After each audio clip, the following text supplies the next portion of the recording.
She didn't fucking win, all right? Here's the top things. The Creator promised to answer 3 questions from humanity. The man first asked, "What is the end of the universe?" The Creator replied, "Time and space will fade away." The man asked, "How can we stop everything from vanishing?" The Creator answered, "It cannot be stopped. The ending is already set." The man asked, "How can we restart the universe?" The Creator was puzzled because humans would never live to see the universe's death. But to satisfy the man's thirst for knowledge, he gave him a library key and told him to seek the answer himself. With this key, humanity gained all the knowledge in the universe. From then on, human civilization rose rapidly. 50 years later, humanity built its first space fleet. 1,000 years later, the first Dyson sphere was complete, ending the energy crisis once and for all. 12,000 years later, humanity colonized the entire Milky Way. 100 million years later, humans gained the ability to manipulate celestial bodies at will. 1 trillion years later, humanity conquered the universe itself, becoming godlike. Yet even with such power, they could not resist the flow of time and the fading of matter. Through all those ages, the man never stopped searching for the answer, how to prevent the death of the universe. But he never found a way. At last, the universe perished. The man refused to give up. He returned to the library, studying every event in the universe's history, analyzing the nature of every particle. Suddenly, one particle responded to his call. He called again. In the next instant, every particle in the universe appeared. He had become all-knowing and recreated the universe. At last, he had found the answer. The Creator promised to answer 3 questions from... I was curious what life could look like with less... Yeah, I'm so angry. I'm angry and I'm sad at the same time. Now, I did a video a few minutes ago saying that Charlie Kirk had been shot at Utah Valley University and he's in critical condition. And it just came out that he died. And condolences to Charlie Kirk and his family. But y'all, I'm so angry. I'm angry, I'm sad, because this should have never happened. This country has become so divided that a person feel like they can take your fucking life because you don't agree with them politically or you won't get in line and think the way they want you to think. Now, we all know Charlie Kirk didn't believe in transgenders and a man could be a woman and all that, and that's his fucking right. But, you know, these people hate him so much because he got Climate fucking 6, because he believe in biology, because he believe in science, because them bastards love to say follow the science, and the science tell you either male or female. You either got an XX chromosome or XY chromosome. You either got an XX chromosomes in a vagina or XY chromosomes in a dick, and because he got common sense, they hated him for it. They hated this man because he said there was no systemic racism, because the only reason your ass ain't doing it in this country is because you lazy as fuck and don't want to get up and do it. They hate this man because of the way his views, but you know, they want everybody, the Democrats, the leftists, the progressives, want everybody to fucking get in line and believe what they want to believe, want them to respect them, want them to call them 103 different goddamn pronouns, but they don't want to accept your views on anything. And they have taken this man's life, stolen this man's life from his children and his wife, and I am fucking pissed. And before any of y'all motherfucking niggas come on my goddamn page, I'm like, oh, you crying over a white woman, bitch? I'm goddamn crying over a man who lost his life for his political views, and it don't matter to me what race it is. He's an American who should have never lost his life. Oh, if you, I know some of y'all niggas finna come on my page with that bullshit. Let me tell y'all something else, because I'm sick of TikTok too, and I don't give a fuck if TikTok take my page down the way. They can do whatever the fuck they want to do. But let me tell you something. If you're a woman, if you're a conservative, if you're a MAGA, if you're a fucking Republican, if you don't have a gun, you better go get one. You better go get one, learn how to load and learn how to go to the range. Because these motherfuckers y'all trying to play nice with, the left, the Democrats, the progressives, they're not playing nice with you. They out here shooting to fucking kill. They're trying to take your life. It's either their way or no way. That's the way they see it, because they've been so goddamn indoctrinated. But the Democrat is a fucking cancer. Cancer to this goddamn country. They're going to destroy this country. They are a fucking cancer, and I hate them some bitch. They love to talk about progress, but we regressing with that bullshit they're doing. They sitting up here got the children so goddamn dumb. These motherfuckers don't even know how to write in cursive, and they not teaching them to write in cursive, because not knowing how to write in cursive, not know how to read in cursive. Them dumb motherfuckers don't know how to read their goddamn founding papers. They don't know how to read the Constitution, the Bill of Rights, all this shit in the cursive, and they can continue to indoctrinate these dumb motherfuckers. But somebody had the nerve to take this man's life because he didn't agree with him. Y'all, let me tell y'all something. If y'all don't fucking wake up and realize the Democrats don't give a fuck about this country, don't give a fuck about us, it's either that way or no way. Y'all gonna goddamn be lost in more than the sauce, and it is what the fuck it is. Yeah, I'm sorry. If your credit is below 600, you really need... Name one thing black people cannot do that a white person can. So to loosen it, you turn it counterclockwise, pull it down very gently. You just take this 9-volt battery out, and you replace it. You put the battery back in, close it, you put your harness back on, you turn it clockwise until it locks in place, and now it's secure. Name one... I remember you from San Diego. You're very entertaining. Hi, Charlie. Okay. Who's your favorite live-action Batman?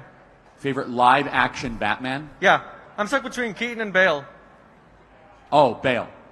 Yeah, me too, Bale. We agree. And look, I brought my cape. Oh, wow, and a Batman cape. You are entertaining. Same thing. God bless you. Thank you, Charlie. God bless America. I remember you from San Diego. You're very entertaining. I want you to take a look at this. How rare is your type of smart? There's two people that would benefit from this. One is you were raised. Hello. Yes. Hi, what's your name? Hi, I'm Christine Chandler. Okay, can you come out for a second? What's the situation? What's that? You got a warrant for your arrest, all right? Bye. Right? I'm gonna give you some credit. Do you know how many mass shooters there have been in America over the last 10 years? Counting or not counting gang violence? Great. Right? I'm gonna give you some credit. Do you know how many mass shooters there have been? If you're not running ads on TikTok, you're doing something wrong. It's by far... Shut down anyone. The message is shut your mouth. If you can be murdered for speaking your mind in America, then America's done. We might as well live in the dark ages. And this isn't the first time this has happened. This is just the worst time. They shot Trump. They went to Kavanaugh's house with a rifle. They're firebombing Elon's cars, rioting in L.A. Trans shooters are killing our kids. They just plugged 2 Jews outside the embassy in our capital. Hell, Rand Paul got his ribs broken by his neighbor. ICE agents have to wear masks because their families are getting death threats. It's officially over now. After today, we're not taking it anymore. They're telling us we're at war. We're at a war right now to save this country, and so you have to be willing to do whatever is necessary in order to save the country. This is a war we didn't ask for, and this is a war they can't win. The way to win is to do what Charlie did. Speak your mind louder. Tell the truth more. Put so much pressure on all of these people that they never try anything like this again. This is a turning point. Everything that we've witnessed recently is unacceptable. Everyone's going to be held accountable in the media, in Congress, on campus, everywhere. So follow your heart. Fight for what you believe in. And don't be ashamed of putting America first. We know what's right, and we know what needs to be done. Challenge them harder. Ask more questions. And like Charlie, chin high and do it with a smile. The message is shut your mouth. To all you artists that enjoy making... Oh shit, well this is definitely breaking. Both Dan Bongino and... I wish we had known about this when we were looking for our home. Shut down anyone. You want her to vacate her home? Correct. So, my ex cheated on me.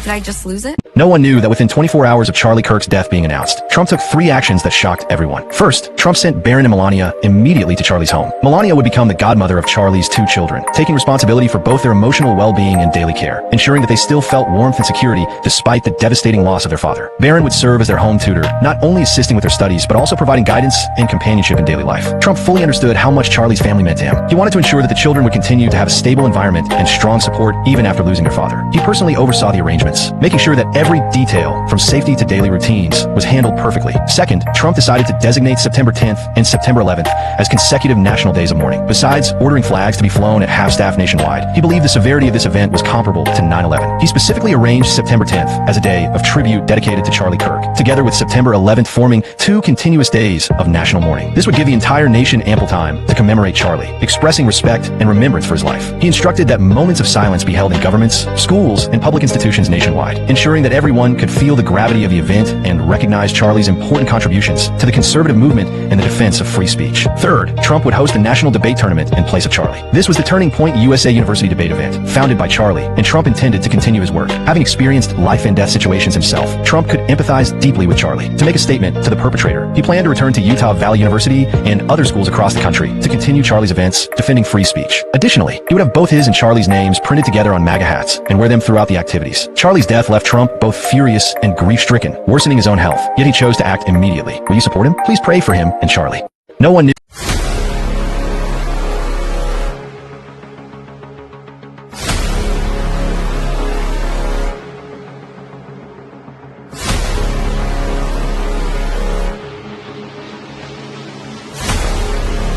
Sure, it's a reminder that it's really demons out there.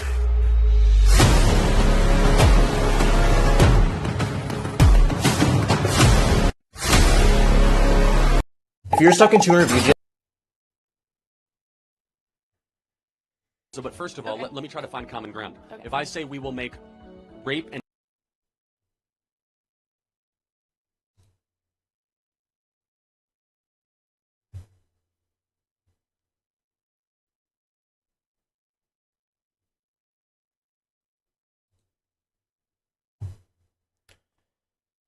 got some videos here. I just wanted to ask you, what do you say to those that are against homeschooling? well, they can apply for a job from you in 10 years from now. So.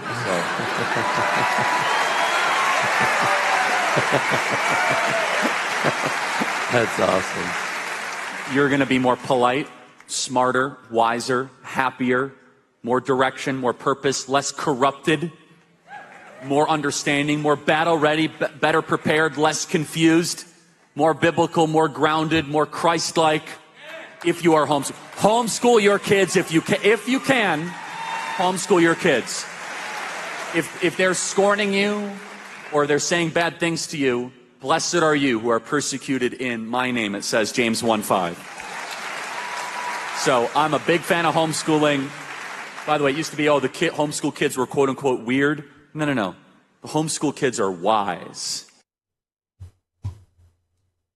The homeschool kids, they're going to be the ones that are going to be running society. My money's on the homeschool kids more so than anybody else. God bless you. Stay strong. Thank you.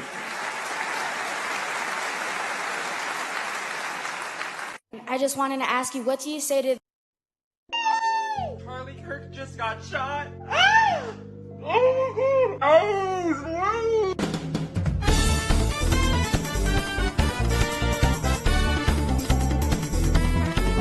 There are a lot of people that are like, no matter what side of politics you're on, you should never celebrate something bad happening to Just, someone. remember I, on these the other faces hand, and do just try to cheer find when these bad people. things happen to bad people. Charlie Kirk, a Christian man with a wife and 2 children, was just shot and killed. And this is the response from people in the world. Not only are these people celebrating, but the mainstream media is saying that he deserved it. Now, when you see things like this, it can get your flesh riled up. It can get you to feel angry. But what this really proves is that the word of God is true. Jesus says, you will be hated by everyone because of my name, but the one who stands firm until the end will be saved. Pray for Charlie Kirk's family, but also pray for the people that have submitted to this demonic left-wing ideology. I pray that Charlie's martyrdom sparks a fire within you to be even bolder for the gospel of Jesus Christ, because that's what Charlie fought for, and that's what he would have wanted.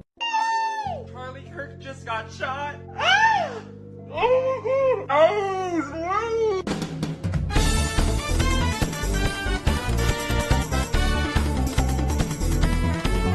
There are a lot of people. Oh, it says Charlie is a Nazi. Wow. So I know you're obviously very anti-trans. I think that's the best term for it. You're anti-trans. I know you haven't said that you are. No, I'm pro-reality. Okay. If you were pro-reality, let me tell you a story that explains this sign a little bit. Let me guess, all the Nazis were against trans people too, and therefore that makes me a Nazi. Do you have a dog?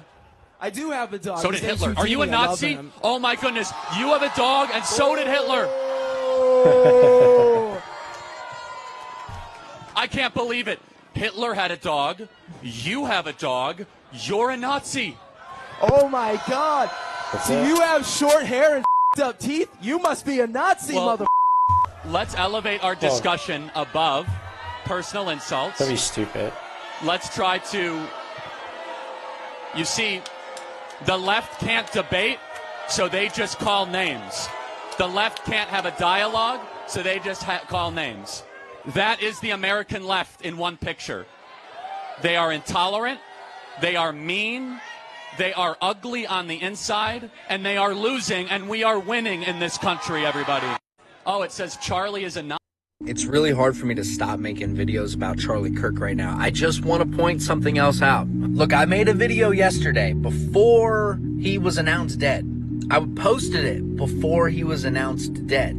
Someone commented in my video, Pink Jesus Lover, commented, she put a photo of Charlie Kirk's Wikipedia page. He was not even announced dead yet. And Wikipedia already said Charlie Kirk was a American political commentator, blah, blah, blah, blah. 1993 to 2025. They updated his shit like that. Then you factor in the fact that Trump was on the spot tweeting about it. You would think there's so much stuff going on that Trump wouldn't tweet in real time someone being shot. Like, yes, he's in politics, but he's not like in Trump's cabinet. You know, he's just a guy.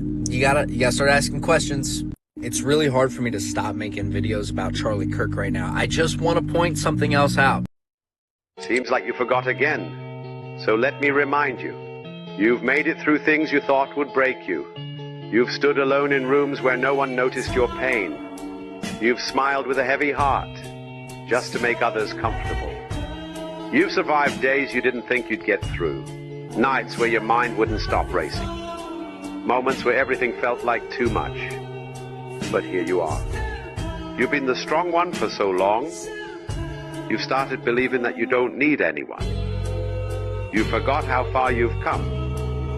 You forgot that it's okay to rest, that you don't have to carry it all. So, if no one's told you lately, I'm proud of you for holding on, for still trying, even when it's hard. Seems like you forgot again. With everything happening with Charlie Kirk, there's like this uneasy feeling in my soul, and I just can't explain it. Like, this is somebody that I do not know. This is somebody that, like, all I've kind of seen or heard from him was, like, from TikToks, podcasts. I knew about him very, very well. I listened to his and George Jankel's podcast, like, you know, months ago, and I think it was almost like a year ago, actually, and I was amazed by how great of a communicator he was, and I was also just blown away by how well he knew the Bible and the Gospels. This man, like, I don't know him, yet I feel like I lost a friend, which is just, like, so weird. And it's just, like, my soul, like, my emotions have been, like, super weird since hearing the news and, you know, watching the awful video. And I truly believe it's for a reason. His death is not just a political death. Like, his death was for a reason. And I think that now that has happened, like, people are going to be so much more awake and on fire for God. And, like, even just other people that I know personally that are, like, super close to God, like, they feel the exact same way. And it's truly because we lost, in my opinion, a soldier for God, somebody that was truly making an impact. But to feel the way I feel is almost so unexplainable for somebody that I do not know. And I've been watching news and, you know, we see crazy stuff all the time, but it's like, there's a reason why we feel this way. And I can't explain it. I don't understand it. And I'm trying to see if other people kind of feel the exact same way. But I truly believe that it's for such a big a reason that we don't understand yet. With everything happening with Get your kids out of public school. It is effectively a broken system. This was set up based off of an 18th century Prussian model in order to make really, really good conscripts and factory workers. And it is a mass production approach to education, which means it's not interested in the individual goals of your child. It was adopted at this point and interested in used. Sustaining itself as It was good for brainwashing the other your thing that we need kids to to be keep in good mind is that soldiers if you and look workers. at our university system, so you want to teach in a public school, got to have a degree, right? Our university system overall is on a good day about 70-30 leftist to conservative or libertarian. On a bad day, it's more like 90-10. And in the education departments of every school, it's more like 95-5. what I mean by that, and James Lindsay has actually done a really, really good job of talking about this in his book called The Marxification of Education. If you look at what's being emphasized within education right now, it's hideous. We're at a point right now where there is such power within that system in order to maintain the status quo, in order to just argue for more funding, but to never do any sort of substantive change that would correct some of the things that we all saw during COVID, that I think at this point it has gotten almost openly hostile. Get your... All right, here's what I'm going to hate to do. Destroy everybody's illusion. Listen up. Charlie Kirk was not assassinated. That was a stage show, an illusion. MK Ultra 2.0. Traumatize the people, get them emotional, and watch them make dumb choices. I seen the footage. Bullet hole on the shirt, that moves to the neck. Air blasting his shirt to touch his face. Glitches, ring switch from ring finger to pinky finger. Listen, I can go on and on. It's CGI. Fake. He ain't dead. He's bought out, relocated. Anybody you see on national TV, paid actors, period. Trump talks about central casting all the time. Look it up. Breaking news, we now have footage of the monster who took the life of Charlie Kirk. The people who took this video, I'm assuming, were on their way to Charlie's event when they stopped because they saw a man laying down on top of a campus rooftop. They said they saw him get on the roof from the other end and immediately run across and lay down in the position he is in now. Here's another video from inside of a building in the direction where Charlie is facing, and I want you to pay attention to this corner right here where immediately after the suspect opens fire and people start panicking, the suspect flees and runs away. An FBI director, Kash Patel, confirmed the subject for the horrific shooting today that took the life of Charlie Kirk is now in custody. Thank you to the local and state authorities in Utah for your partnership with FBI. We will provide updates when able. Whether you agreed with Charlie Kirk or not, this is never okay and no one deserves this. Rest in peace to Charlie. Let me know what you guys think, and as anything comes out, I'll keep you guys updated. How could you call yourself a Democrat after this? Please rise for a moment of prayer for Charlie Kirk and his family.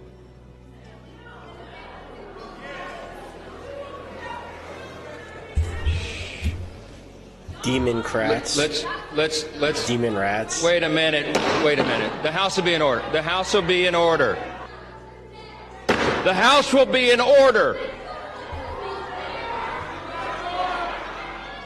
Where is the respect for human life? There is none on the left side. They don't care. They want to strip you of your rights. They want to take everything from you, and then they want to use the things they take from you against you. That's the reality we face. We face a demonic group. The Democratic left side is now a demonic group. They are evil. They don't want to take a silence for someone who got murdered. But yet, if it was a criminal that was the right color and got murdered, the whole world would have to be silent. There is a demonic agenda coming against you. There is a demonic agenda coming against this world. Charlie Kirk stood against it, and that's why they hated him, because they hate truth.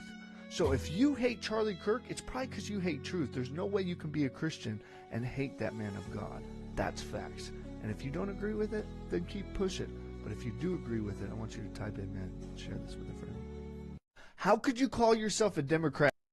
Breaking news, everybody. President Donald Trump has now authorized the Attorney General of the United States, Pam Bondi, to, quote, produce any and all pertinent grand jury testimony in the Epstein case.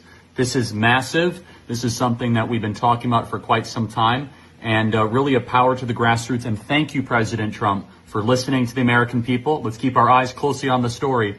President Donald Trump says, quote, I have asked the Attorney General, Pam Bondi, to produce any and all pertinent grand jury testimony subject to court approval.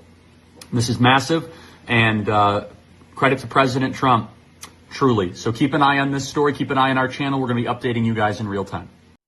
I'm pleased to announce that I will soon be awarding Charlie Kirk posthumously the Presidential Medal of Freedom.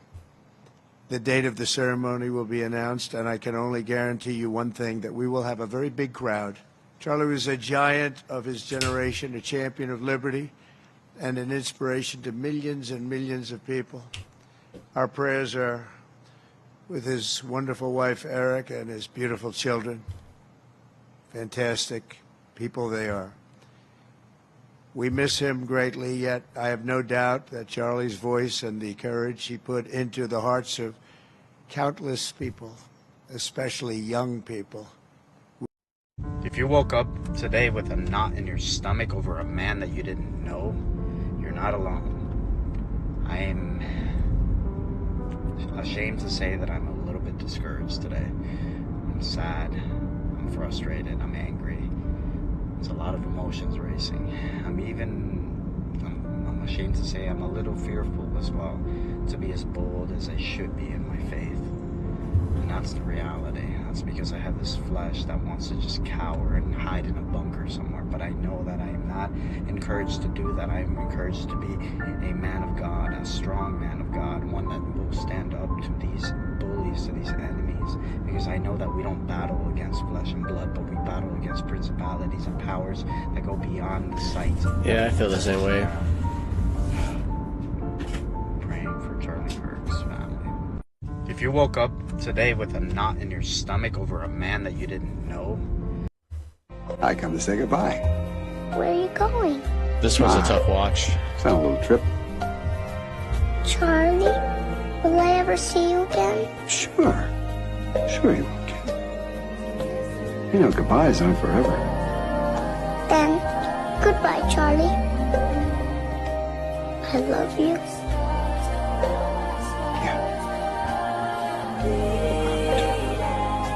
I come to say goodbye. Where are you going? It's not a little trip. Charlie? Will I ever see you again? Sure. Sure you will, kid. You know, goodbyes aren't forever. Then, goodbye, Charlie. I love you. So this man loses his life because he's out here speaking his truth, and people are out here celebrating. You see, this event, in my opinion, is the line being drawn in the sand. And let me tell you what I mean by that. I talk a lot about timeline shifts and timeline jumping on this channel, and individuals clearly that are celebrating an individual losing his life or speaking his truth, whether you agree with him or not, they're on that side. Just full stop. And it's very easy now to just see things in plain sight, see people for where they are energetically. And I almost feel like this timeline shift is creating such a divide, because imagine the energetic makeup you have to have inside to celebrate someone losing their life that way, that has done nothing but speak what they believe in. They haven't robbed anyone, haven't hurt anyone. They've never created a scenario where they're doing anything violently to anyone else. They're speaking what they feel is their truth. They lose their life, and people are cheering. What type of energy do you have to embody to be that type of person? And let me be clear for those that think, oh, he's on one side or the other. I am not in the political game. I don't vote. I'm not right. I am not left. I don't believe in a system of government. But I do believe that people should have the right to speak their truth. If you don't agree with them, don't agree with them.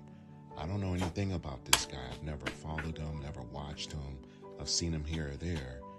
But the man did not deserve to lose his life and then have people cheer for it. What's interesting is that I was just wrapping up a business meeting with my partner with, our company Forever Phoenix when I got the news. And I told her, I said, you know what, I'm not going to jump into this. But then I said, you know what, Ace, you have to, because that's part of the problem. We don't speak up more. And we don't speak up more, some of us, because we don't want to deal with the opposition. So we feel like, you know what, it's best to keep our views to ourselves. But no, we need to speak up more, because we need to let others know that they are not alone in how they're thinking. Because I happen to believe on this planet, as sad of a day that this day was today with this event, I believe with everything in my heart that the majority are not cheering for what took place today. And we need to speak more. We need to spread more of our energy, and not in a combative, decisive way, but in a way to let people know that no, they're in the minority for cheering. That's what we have to do. I don't know where this goes from here. We just have to take it one day at a time. But the broader message is for us to be aware. Be aware of the people that we are talking to. Be aware of the energies that we're surrounding ourselves with, and be able to decode very accurately where people are standing energetically. Love and respect, and I look forward to talking to you in the next video. So this man loses his life because he's out here speaking his truth, and people are out here celebrating. You see, this event, in my opinion, is the line being drawn in the sand. And let me tell you what I mean by that. I talk a lot about timeline shifts and timeline jumping on this channel, and individuals clearly that are celebrating an individual losing his life. Bro, why was Charlie Kirk shot dead at a university event? Wasn't it just a random attack? It was a targeted political assassination, Stewie. Shot from a roof during his speech, trusted by Trump and conservatives. Really? Then why'd the shooter fire a single shot at Utah Valley University on September 10th? They called it a threat, Stewie. Kirk's activism was too powerful, so they had to silence him. Got proof, Peter? I'm not buying it yet. In 2025, Kirk was speaking at Turning Point USA's event when a sniper in dark clothes fired from a roof. Trump called it a Democrat hoax and blamed radical left rhetoric. A 2025 Guardian report said it was amid rising political violence, with Kirk hit in the neck after 20 minutes. By September 11th, the FBI released a suspect, but no arrest. Wait, turned into a political hit because governments feared him? That's the angle? That's how it works. A 2025 NYT timeline showed the crowd panicked as Kirk fell. A 2025 AP report said the FBI is investigating as targeted, but leaks showed witnesses saw a figure running on the Losey Center roof. They laughed it off as isolated, called it outdated violence, killed the story quietly, not because it was random, but because it exposed the threat. Bro, why was Charlie Kirk shot dead at a... So we heard that Charlie Kirk was shot and killed yesterday. But if that's the case, why is the footage altered with Photoshop and/or AI? I've slowed it right down in this video so you can see. And why was Donald Trump's speech about it also made with AI? What's going on? As you know, I don't do politics here. However, even a child knows that you just can't go around killing people. Let's start with the footage of the shooting incident. There's a few points of interest here. Notice this black item on the shirt. Some say it's a crease in the shirt. We'll come back to that. First, watch his head and hair. Now watch the word freedom on his t-shirt. Why does it glitch like that, and where did the letter F go? I think it's stretching. Now let's come back to that black item on the shirt. My original was taken down for graphic content as I showed this move and hit his neck, but I can't show it again. But please go and watch the footage yourself and see. Now watch his wedding ring. On the appropriate finger, then suddenly it's moved to his pinky finger. If this event happened, as they say, why all this? Now let's look at Trump's speech. This is not Trump. It's an animated photo of him. Look at the hands. Look how his body doesn't move. Watch the mouth as the words come out. I can't show too much for copyright reasons, but please go watch it. Why wouldn't he come out for real to talk about his friend's tragic death? Is the world really all just a stage? So we heard that Charlie Kirk was So how are we supposed to move forward as a nation after this? Like, because I mean, we're now at the point where the left is perfectly fine murdering people just because they don't like the sounds that come out of their face. Because that, like, let's be real. It's all Charlie ever did. Like, Charlie had an organization that was dedicated to helping educate young people. Half of that organization was dedicated to helping people find faith. And in his spare time, he liked to debate with people. And for that, you fucking murdered him. He wasn't a politician. He wasn't changing laws that affected your life. He wasn't stealing money. He wasn't doing any of that. Like, at the end of the day, Charlie talked to people. He gave people an opportunity to say what bothered them, how they disagreed with him, and then he got his opportunity to say why he was right. And for that, you fucking killed him. Like, I thought it was bad watching Z and her crew chase after his coattails and try to be somebody. But I would have never assumed that violence would be visited upon Charlie. Like, because, again, all he did was help educate young people, help people find faith, and in his spare time, talk to people. And for that, you murdered him. Liberals, what the fuck is wrong with you? So how are we supposed to... They're demons. Figure it out. I come to say goodbye. Where are you going? It's on a little trip. Oh, Charlie, I'll miss you. Yeah. I'll miss you too, Squeaker. Now you go to sleep.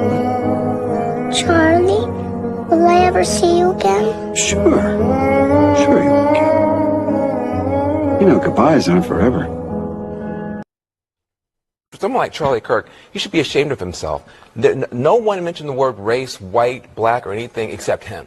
September 10, 2025, under President Donald J. Trump, America should be celebrating strength, recovery, and renewal. But instead, we're staring into the abyss because tonight, the FBI just dropped a bombshell. The assassin who gunned down Charlie Kirk has been caught. Yes, he's been caught. Anybody believe that this is really the guy who is the shooter? But instead of closure, this revelation has ripped open a wound that may never heal. And let me tell you something here. The details of the FBI has just revealed they're not comforting. In fact, they're haunting. They're very terrifying. In fact, I mean, they're a warning. This is really a warning shot for every single one of us here in America. Now, think about what just happened, okay? Charlie Kirk wasn't hiding in a bunker. He wasn't traveling with armed convoys. He was doing what he always did, standing in the open, answering tough questions, debating students, defending America's values. He's a father of two guys. He's a husband. He's a Christian, a 31-year-old leader of a brand new generation of conservatives.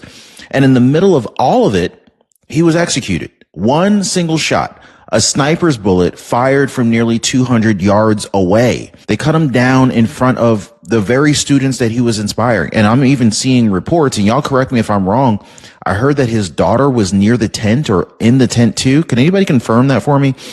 So here's the most chilling part of all of this. The FBI, they're not even saying that this is case closed. They're warning that this may be bigger, much bigger. Lists, plots, threat. This may actually just be the beginning, and an agenda that didn't stop with Charlie. So what this means is that this wasn't just about silencing one man. This was about sending a message to millions of Americans who dare to think, speak, and even resist. So I want to go ahead and ask the question that the mainstream media won't. If Charlie Kirk can be gunned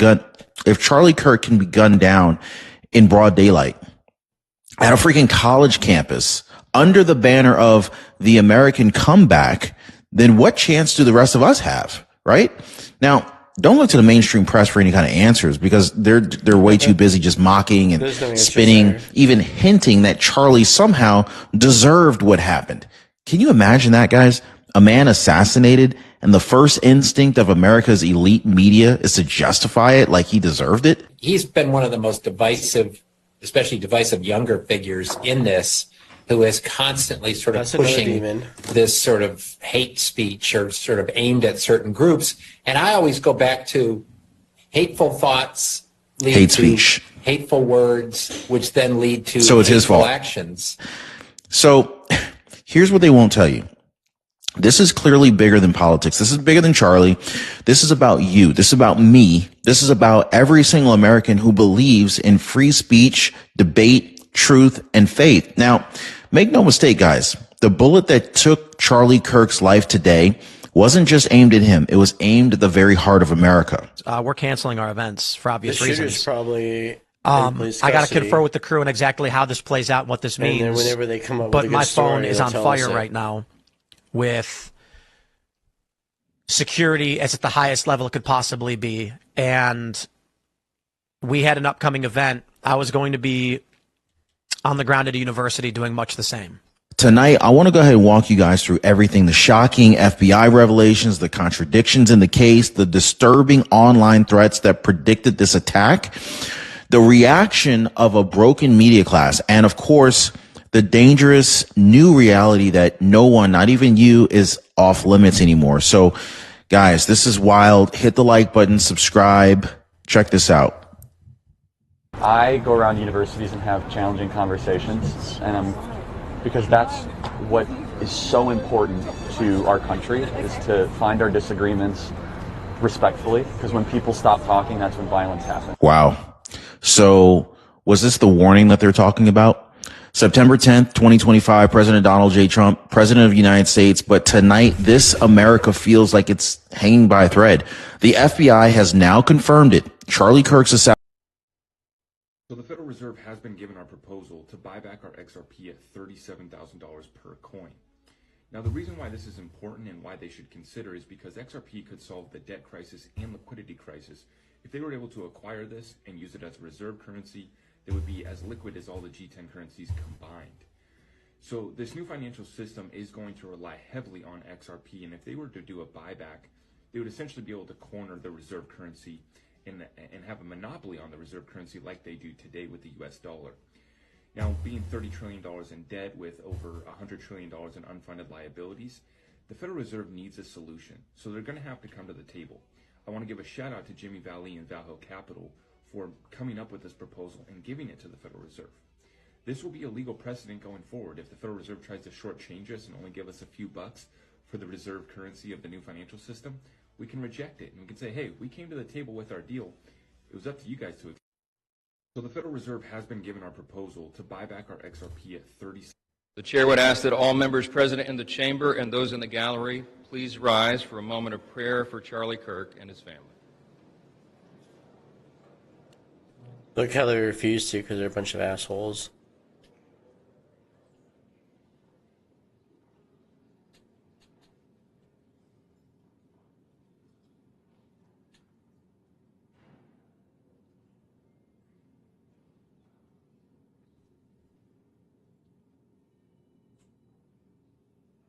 The only way you get it is you freeze it. I want you guys to bear with me. So if something happens to me, please understand, I'm just trying to uncover this at a point in a military aspect. So Charlie Kirk was hit from that side, his right side of his body. Came through the other side, bled out this way, fell this direction. So look at the backstop going this way. The bleachers, you can't even see the rooftop there. Look at the rooftop of his canopy. You can't see from the rooftop into his canopy. You can only see somewhere in here. Fact. You cannot see from up there. And if you look at the other videos, they're saying, if you look at the trajectory and where they're saying he was, the shooter was way over here.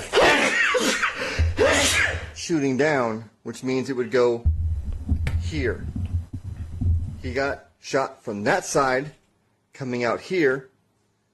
They said it was from a rooftop, which would mean it was up there, even though they're saying it was over there. But it came from level, in and out at level. But understand, you can't see from the rooftop up there, even if that was the case, even though they're saying it's over there, it would have to be somebody in here to shoot level from here. Come on, guys. If something happens to me, please understand. I make common sense out of this. I was in the military. I know how this goes. He was not shot from a rooftop. Definitely 1,000% not shot from a rooftop. Somebody in here is the culprit. Not up there. They can't shoot and see through the canopy. Definitely not over there because it came from that side out this side. This is his last words right here. Literally his last words after the guy asked the question. His last moment was this one. Came from that side to here. Please, guys, investigate this. I want you guys to bear with me. So, now y'all know I don't like conspiracy theories. I don't believe them. They're not my thing. But this Charlie Kirk thing is really, really weird.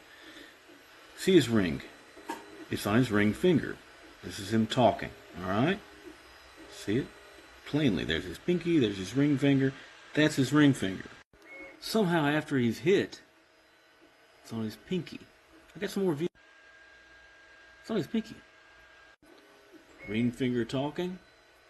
Pinky after he's hit. I don't know what to make of this. I don't know how could they even done it? Has AI advanced that much that they can do that? Are these real videos? What's going on here? How does that happen? It's mid-video. It's the same clip. Check it out yourself. Now, y'all know I don't like conspiracy theories. I don't. 100 years from now, all of us will be dead. Someone else is going to be living inside of your house. The car that you drive is going to be scrap metal. Everything that you work so hard to build, gone, given away, forgotten. And your name will completely fade away within just a couple generations. Think about that. Do you know your great-grandparents' full name, their story, anything about them? This should make you realize that 99% of the worries that fill your mind every day are completely pointless. We live on a rock that's spinning 1,000 miles an hour in a universe with 400 million sextillion stars. That's a 4 with 23 zeros after it. And you're going to be dead soon. Me too. So if you can think about that for a moment every single day, that awareness that none of that actually even matters can actually free you up to truly live your life. 100 years from now, all of us will be dead. No one realized that less than 24 hours after Charlie Kirk was shot dead, Trump used only 3 moves to make the killer pay for his actions. Recently, Turning Point USA founder Charlie Kirk, only 31 years old, was shot and killed at Utah Valley University in Orem, Utah. This news instantly ignited public opinion online. After learning of the incident, Trump was the first to post a message of condolence and quickly made 3 major moves. First, in response to a video circulating online that showed the suspect appearing on a rooftop, Trump immediately reposted it to spread it further, urging the police to obtain more effective leads. Second, he ordered flags across the United States to be flown at half staff until Sunday as a sign of respect for Kirk. He wanted to tell the killer that Charlie Kirk was an important ally, and this murder would not simply fade away. Biden also stated, "Our country will not tolerate such violence." Finally, Trump announced that he would push for a special investigative team, directly involving the Department of Justice, to ensure the case would not be covered up. He vowed to expose the forces behind the crime. Without a doubt, Trump's 3 steps not only intimidated the suspect, but also showed his supporters that he is still the tough. To my great fellow Americans, I am filled with grief and anger at the heinous assassination of Charlie Kirk on a college campus in Utah. Charlie inspired millions, and tonight, all who knew him and loved him are united in shock and horror. Charlie was a patriot who devoted his life to the cause of open debate and the country that he loved so much, the United States of America. He fought for liberty, democracy, justice, and the American people. He's a martyr for truth and freedom, and there's never been anyone who was so respected by youth. Charlie was also a man of deep, deep faith, and we take comfort in the knowledge that he is now at peace with God in heaven. Our prayers are with his wife, Erica, the 2 young, beloved children, and his entire family, who he loved more than anything in the world. We ask God to watch over them in this terrible hour of heartache and pain. This is a dark moment for America. Charlie Kirk traveled the nation, joyfully engaging with everyone interested in good faith debate. His mission was to bring young people into the political process, which he did better than anybody ever, to share his love of country and to spread the simple words of common sense. On campuses nationwide, he championed his ideas with courage, logic, humor, and grace.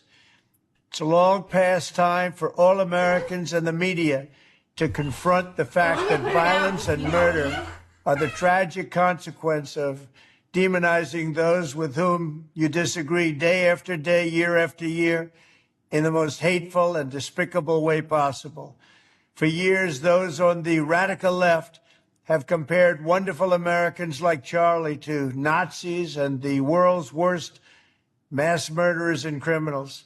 This kind of rhetoric is directly responsible for the terrorism that we're seeing in our country today, and it must stop right now. My administration will find each and every one of those who contributed to this atrocity and to other political violence, including the organizations that fund it and support it, as well as those who go after our judges, law enforcement officials, and everyone else who brings order to our country.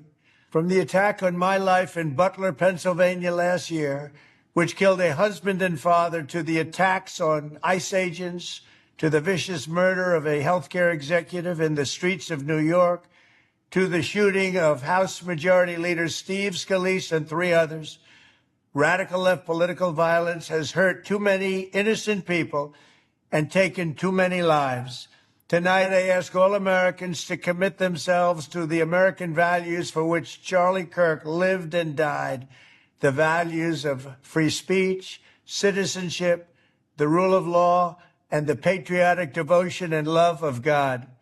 Charlie was the best of America, and the monster who attacked him was attacking our whole country. An assassin tried to silence him with a bullet, but he failed, because together we will ensure that his voice, his message, and his legacy will live on for countless generations to come. Today, because of this heinous act, Charlie's voice has become bigger and grander than ever before, and it's not even close. May God bless his memory, may God watch over his family, and may God bless the United States of America. Thank you. To my great fellow Americans, I am filled with grief and anger at the heinous assassination of Charlie Kirk on a college campus in Utah. Charlie inspired millions, and tonight all who knew him and loved him are united in shock and horror. Charlie was a patriot who devoted his life to the cause of open debate and the country that he loved so much, the United States of America. He fought for liberty, democracy, justice, and the American people. He's a martyr for truth and freedom, and there's never been anyone who was so respected by youth. Charlie was also a man of deep, deep faith, and we take comfort in the knowledge that he is now at peace with God in heaven. Our prayers are with his wife, Erica, the 2 young, beloved children, and his entire family, who he loved more than anything in the world. We ask God to watch over them in this terrible hour of heartache and pain. This is a dark moment for America. Charlie Kirk traveled the nation, joyfully engaging with everyone interested in good faith debate. His mission. Yeah, we need public executions again. There's just no other way around it at this point. When you have monsters that have gone to jail multiple times, just get on a subway and just do that to that girl. I can't really describe the events of the video because, number 1, it disgusts me, and number 2, I don't want this video to get censored because this topic's already being censored as is. I haven't seen any mainstream media news source cover this at all. Maybe like 1 video about it on my TikTok, and it had a very low like to view ratio, and it was obviously being censored. And the thing is that this upsets me because it goes against the narrative, and it goes against what the media is trying to put in your brain, and they want to divide you. And yeah, I know that race was involved in this because after the guy did it, he was walking around in circles, pacing, going, I got that white girl, I got that white girl. And that's just disgusting. That's disgusting. So Charlie Kirk, an influential conservative, was assassinated in Utah debating students at a college campus. And what I find so interesting is the amount of people who have no remorse for this tragedy. On live television, moments after it was announced that Charlie Kirk was shot in the neck, this MSNBC news anchor says this. Carjacking situation, he used that. And I know it's hard to predict the future, Mark, but you can imagine the administration using this as a justification for something. I must admit, I'm at a loss to guess as to what happens next. And another one. Sort of awful thoughts you have and then saying these awful words and not expect awful actions to take place. Matt. And that's the unfortunate environment we're in. And even at the Capitol building, a moment of silence and a prayer was called for Charlie Kirk moments after he was pronounced dead. Democrats break out yelling.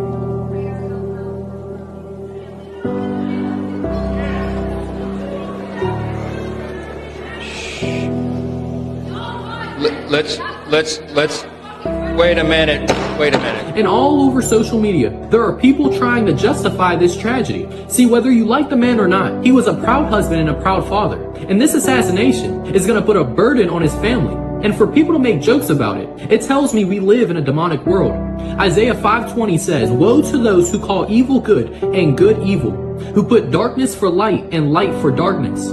Everyone's going to stand before God one day and take an account for everything they did and said. If you enjoyed this video, share it so you know, and let me know your thoughts in the comments. So Charlie Kirk, an influential conservative, was assassinated. Okay guys, breaking news, Charlie... No. That person is late to the game.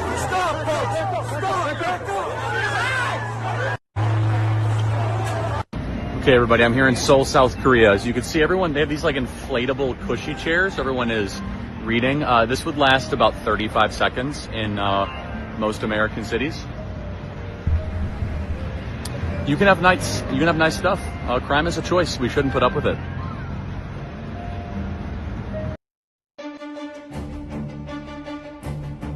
Breaking fuck the news. So today in Washington, there was a Washington. Charlie Kirk got shot. What? The right-wing guy? Yeah, he got shot on campus in the middle of a debate. Fuck! What? I thought you hated the guy. Yeah, but just because I disagree with the guy doesn't mean I believe he deserves to get shot. But he was spewing all that hate speech on university campuses. What do you think universities are for? It's not supposed to be some echo chamber where you hear the same opinions thrown back at you. It's supposed to be a place where you learn how to be a critical thinker. And the only way of doing so is by having your own ideas attacked. So you can learn to either defend or throw away the ideas that don't serve you. Not to be a safe space. It's supposed to be dangerous because ideas are dangerous. A single idea can heal or poison an entire nation. Well, he said pew-pew deaths are a necessary cost to having a Second Amendment. That's what I'm afraid of. That we forget that we're brother and sister. That we dehumanize one another, assuming malice, but we forget that merit is not monopolized by either side. That we need one another. That through compromise we might be able to find some semblance of truth. Because if we point a barrel, we become a monster too. Charlie Kirk is officially dead. Now let's look at the facts. This old random white man, he was not the shooter. I am sorry, but at the same time, why was he walking around in handcuffs screaming, "Shoot me, shoot me"? That was just a little egregious and misleading. Who was the shooter? Most likely whoever was on this roof. And to me, this is a professional hit. 200 yards out, hitting somebody in the neck, that's not your regular shot. This man's trained. Another angle then captured that same person from the roof moving, grooving, bobbing, sliding up out of there after the shot was fired. That's the shooter, because it's clearly not his security. The question becomes, who did it and why, and what was their reason, and what could they have to gain? And Cash Patel, he said, well, we have the shooter in custody, but they're not releasing any information. So immediately that tells me either it doesn't fit their narrative, or they're trying to figure out who they want the shooter to be. Sorry, I'm putting my conspiracy tinfoil hat on already. Now, the radical left, you could say they absolutely hate Charlie, they wanted to kill him, and that was the reason that they took him out. But what would they gain from that? Other than loss of support, people calling them lunatics, and most likely losing the midterm. But right, well, there are pros and cons. Well, now they have a legendary martyr who has died for his voice and his opinions, who's like, oh, we're using him as an example. And now, no one asked about the Epstein files, and there's the blue and white, who took out JFK and who also took out the USS Liberty, who they still try to deny it to this day. But what would their reasoning be? Well, Charlie has finally started to speak out against them and tried to say, well, I still want to be America first, not Israel first. And now we are all turned against each other and we are on the brink of civil war. So win-win. It's like in 9/11 when BB the bomber came right out on camera and said, well, we think this is a good thing for America because now they're going to help us. The fact he was even on Israel's side makes me sick to my stomach and makes me kind of worried if you're going to go to hell. But at the same time, maybe he was just brainwashed. God will forgive you. Now, who was it? I don't know. But I'm going with one of them three for sure. And I know it's weird because we had everything about Trump shooter within the hour. The people celebrating his death and wondering why I am not, because this is somebody that was exercising his free speech. He was literally at a college debating people. You had the chance to make him look stupid. Was he hateful? Was he a little bit racist? 100%. I don't think you should be shot in cold blood for that. Beat up? Sure. Run the ones? Throw them gloves on? 1000%. But to celebrate somebody using their free speech and giving other people the chance to use their free speech, even if it's an ideology I do not align with, this isn't the answer. Because what we're not realizing, he's the nice version. There's more people on this side of the spectrum that are way worse, way more racist, and way more violent. When I think of Malcolm X's quote of the chickens coming home to roost, this is who I think about. Not Charlie Kirk, not a talking puppet, somebody that's actually currently funding a genocide and carrying out violence and is puppeteering our entire government. While all this was happening, we had another school shooting take place, which lets me know 1000% we have a gun problem. I know there's going to be people, well, guns don't kill people, people kill people. Well, have that same sentiment for Liberals drugs then, kill because people. all of a sudden we want to kill drug dealers, but drugs don't kill people. People that take drugs, they die. They overdose. I didn't like you one bit, but I'm still going to say rest in peace because you are someone that I would like to have debated and made look stupid. All right, so a couple things you want to look at here is this. Obviously, they've got the gunman on the roof, right? They have him. And someone says that they saw him walk along the whole top of that roof. If you look here, you can see where he actually stood up and shot. And I'm not going to, but right there, he actually stood up. So he did the shot, stood up, and he ran off. Now, chances are, if you guys are looking at this, if you read, it says it right here. This person saw it, Omar, right? So Omar says, Charlie Kirk is coming to my college tomorrow. I really hope someone evaporates him, literally. Let's just say something big will happen tomorrow, okay? And if you guys want to see who Omar is, this is Omar after, and now right there. So there's Omar, and he's the one who said, hey, something big might happen. This out, guys. I don't think it's a coincidence that the question was asked. It would be some transgender demon or any of that. I think it was a setup at that point. So we got to check so who's everybody asking that question. That's can see that person. Second thing, I'm sure they're going to follow every lead, but these older Go gentlemen find them. out here who are saying they're the shooter and we're trying to throw people off. I get it. You guys hate Charlie for all those reasons. That's on you. You're going to have to deal with God and Charlie because Charlie's in heaven too. But I will tell you, if you guys go to any function, man, I can't stress this enough about physical security and just tact.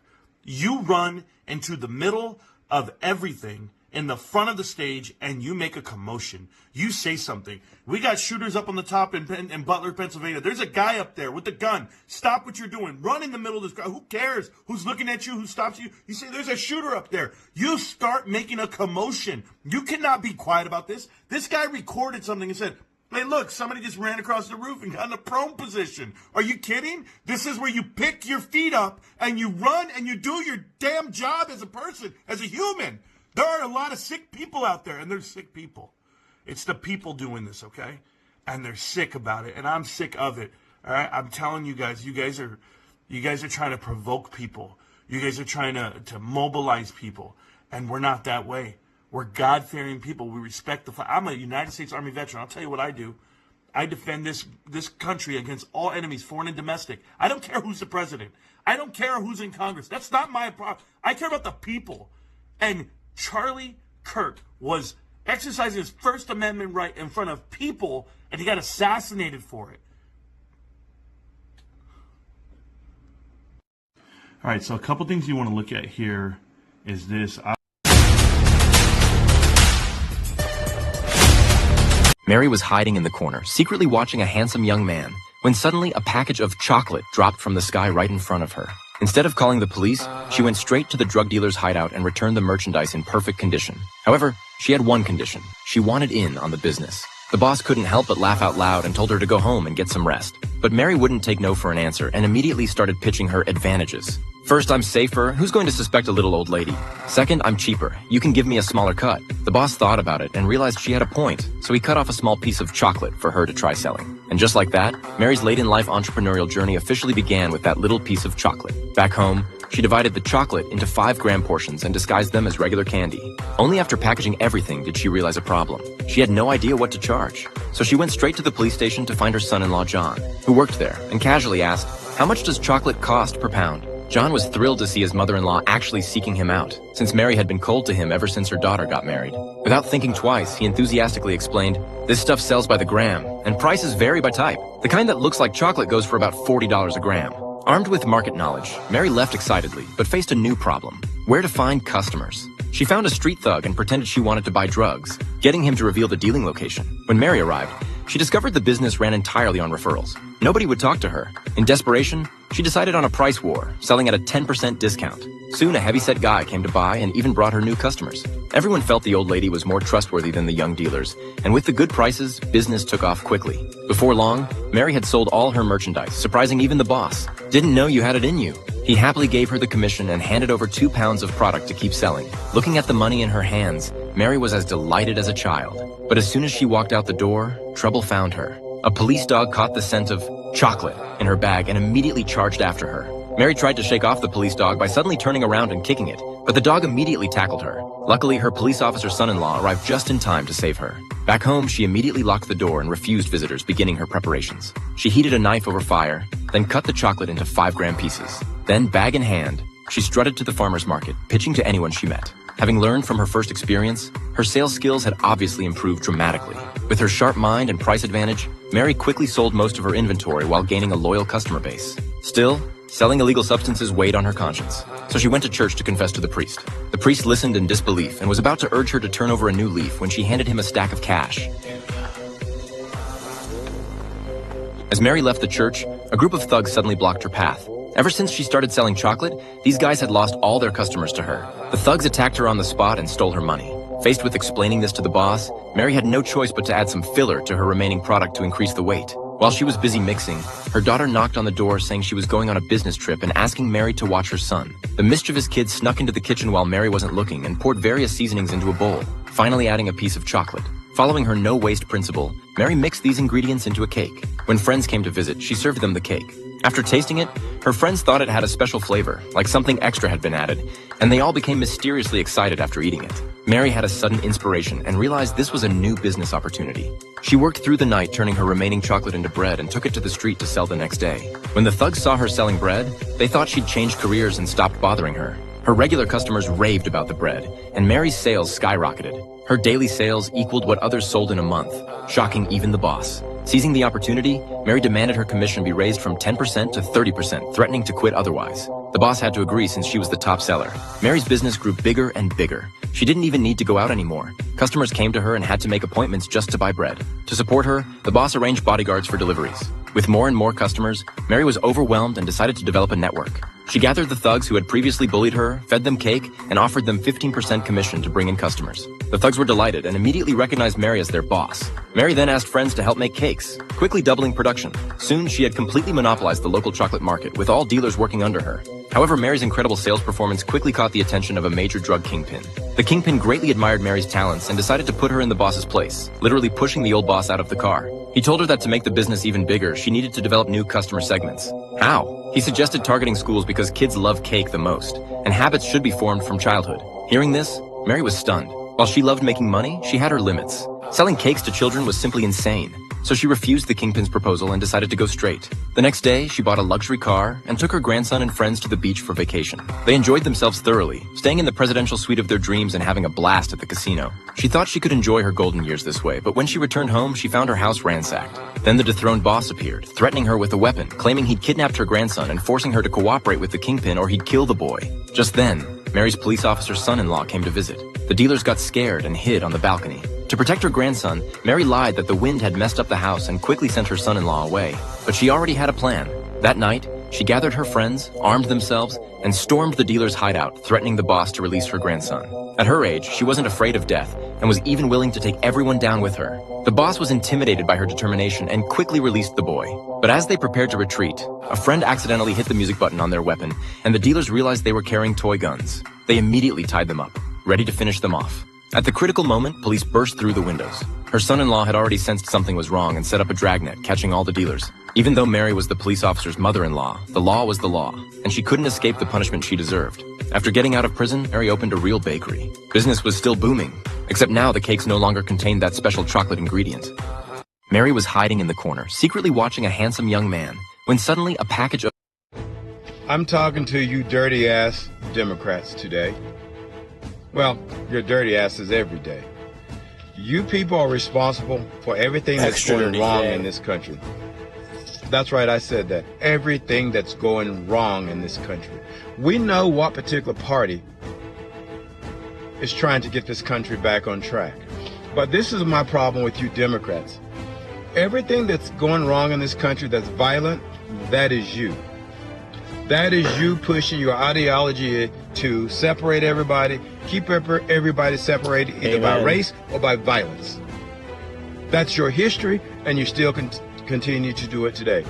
The problem is the people that believe that the Democrats have their best interest at heart, those are the problems that we see publicly expanding across the country. Brainwashed fools. The little white girl that got killed in North Carolina, you're responsible for her death.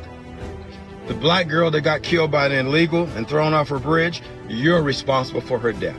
The white kid that got killed in Colorado was stabbed in the chest by a black man, you're responsible for that. The no bail policies, you're responsible for that because that allows the criminals to get back on the street in your blue states.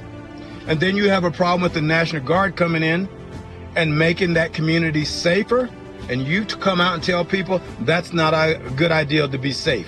You're responsible for everything that happens after you send out that message. You got these kids talking about attacking the National Guard? I dare you. I dare you. Watch what happens.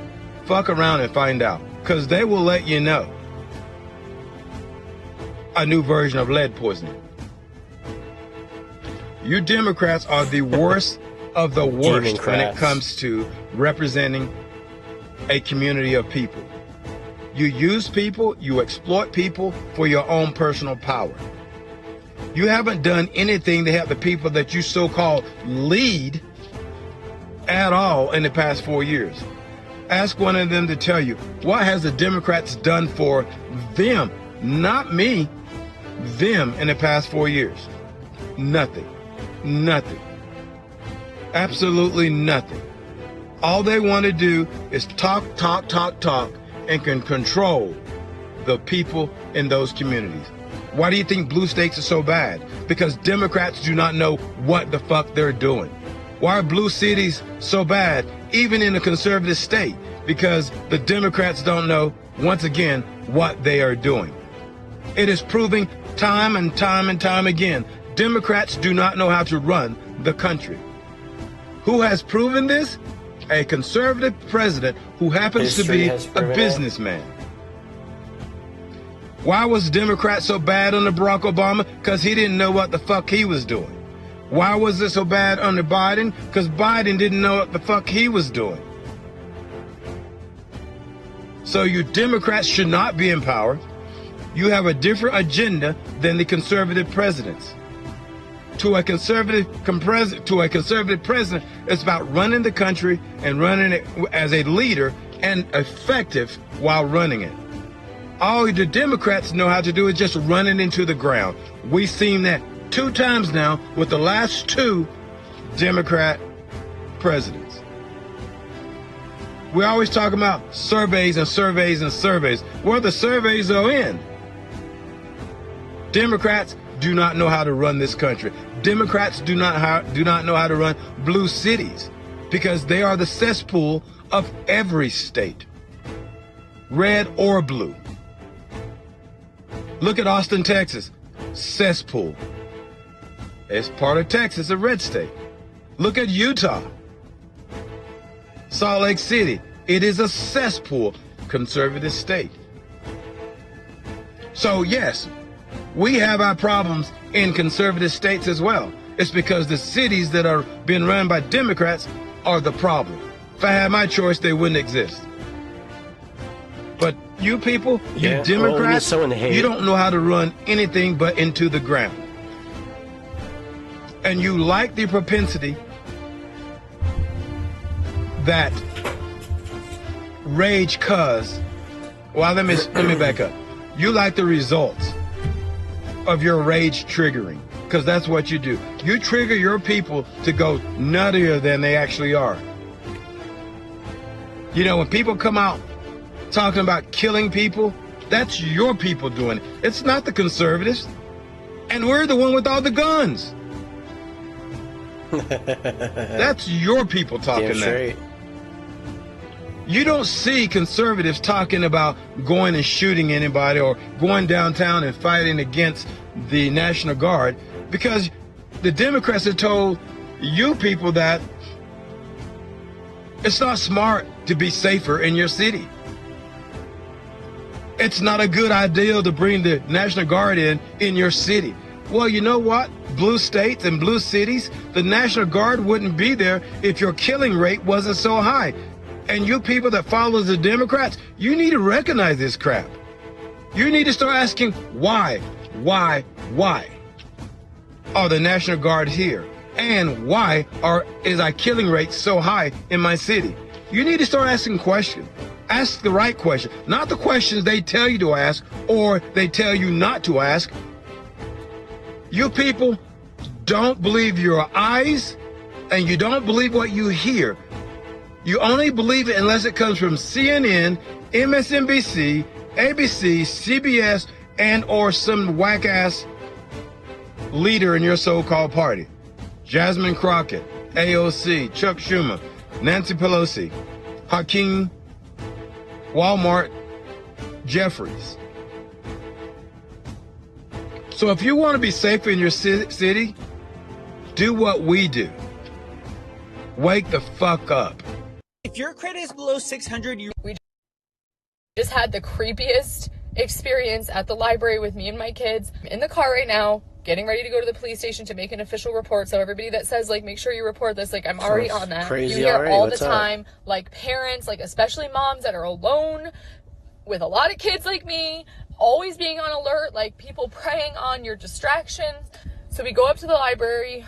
Now, mind you, we're new here. I have all my girls with me, the baby included, and the library's like dead. There's like hardly anybody in there. There was one other mom with a kid, and I see this woman in there, and really tall. She had a mask on, like a COVID mask. She did look a little weird, and she had a tag around her neck. So I thought she was a worker. Like, I literally was like, oh, that's nice. Like, maybe this library, like, hires special needs people. Like, that was my thought. Now, mind you, we are in the children's section. There's, like, little round tables. I'm sitting at a table, writing down the books that we're looking for. The baby's on the floor kind of crawling around. My oldest daughter was kind of, like, following her around. My middle two are, like, reading books in their little nook. We're all, like, very close to each other. And at some point, I stand up to go start looking for one of the books that the girls wanted. And I'm like, you know, kneeling down, like looking at the numbers on the spines of the books. And this man, this shorter man, actually, no, the woman came up to me first. Hold on. I have a big Yeti bag. I have videos of it on here. Like a big, this like, is going Yeti everywhere. bag Just that I get carry to everything it, in. right? This woman, the woman that I'm talking about with the tag, who I thought worked skip there. this one? She comes up to me and, like, even creepier up close, like one eye is like not focusing, whatever. Anyways. And she's like, oh, like, I love that bag. Like, where'd you get that bag? And I'm trying to explain to her where I got it or whatever. Still keeping my eye on the kids. It's just like what I do naturally. And like, as we're talking about the Yeti bag, this man comes up, this older gentleman, short man. I got a picture of them, but I'll get to that. And he's got like a really thick, what I thought was a New York accent. And he's like interrupting the woman to like, guess where I'm from? I know everybody around here. I've lived here 20 years. He was like trying to be funny and nice, and like people around here, like, it's a small town. Like, a lot of the older people are so friendly, almost like in an annoying way, because they're just happy to have somebody to talk to. They're very family oriented, and it's a different world here than what I'm used to. So the man is like kind of annoying, because I'm like, why is he like interrupting her like this? Like, I didn't know, like, I thought she was a worker, right? So I'm holding my baby, my 8-month-old, and the woman's like telling me how like she could never have kids, and like, oh, like, your girl, like, she was like, your baby's beautiful, like, I could never have kids, but I had nieces. And like, I'm thinking like this woman is just like kind of special needs again. And then but the man is like kind of behind her, still talking and like in that thick accent, and like wanting me to see his tattoos. And I was getting overwhelmed, because I'm like, hold on, like, you're talking to me. And then all of a sudden the woman is like, oh, can I hold her, meaning my baby? And usually my baby freaks out and screams when anybody even gets near her. And because I'm like, you know, we're in a different world here, people are really friendly or whatever. I was like, you can try, but she's probably gonna freak out. This is my mistake. I know, everybody, this is my mistake, and I would always forever feel guilty about this. So I'm like handing the baby over to her, but mind you, I am like next to this woman. We are shoulder to shoulder. And she's holding the baby, bouncing her, talking to her, and my baby's not crying. I wish she would, but she wasn't.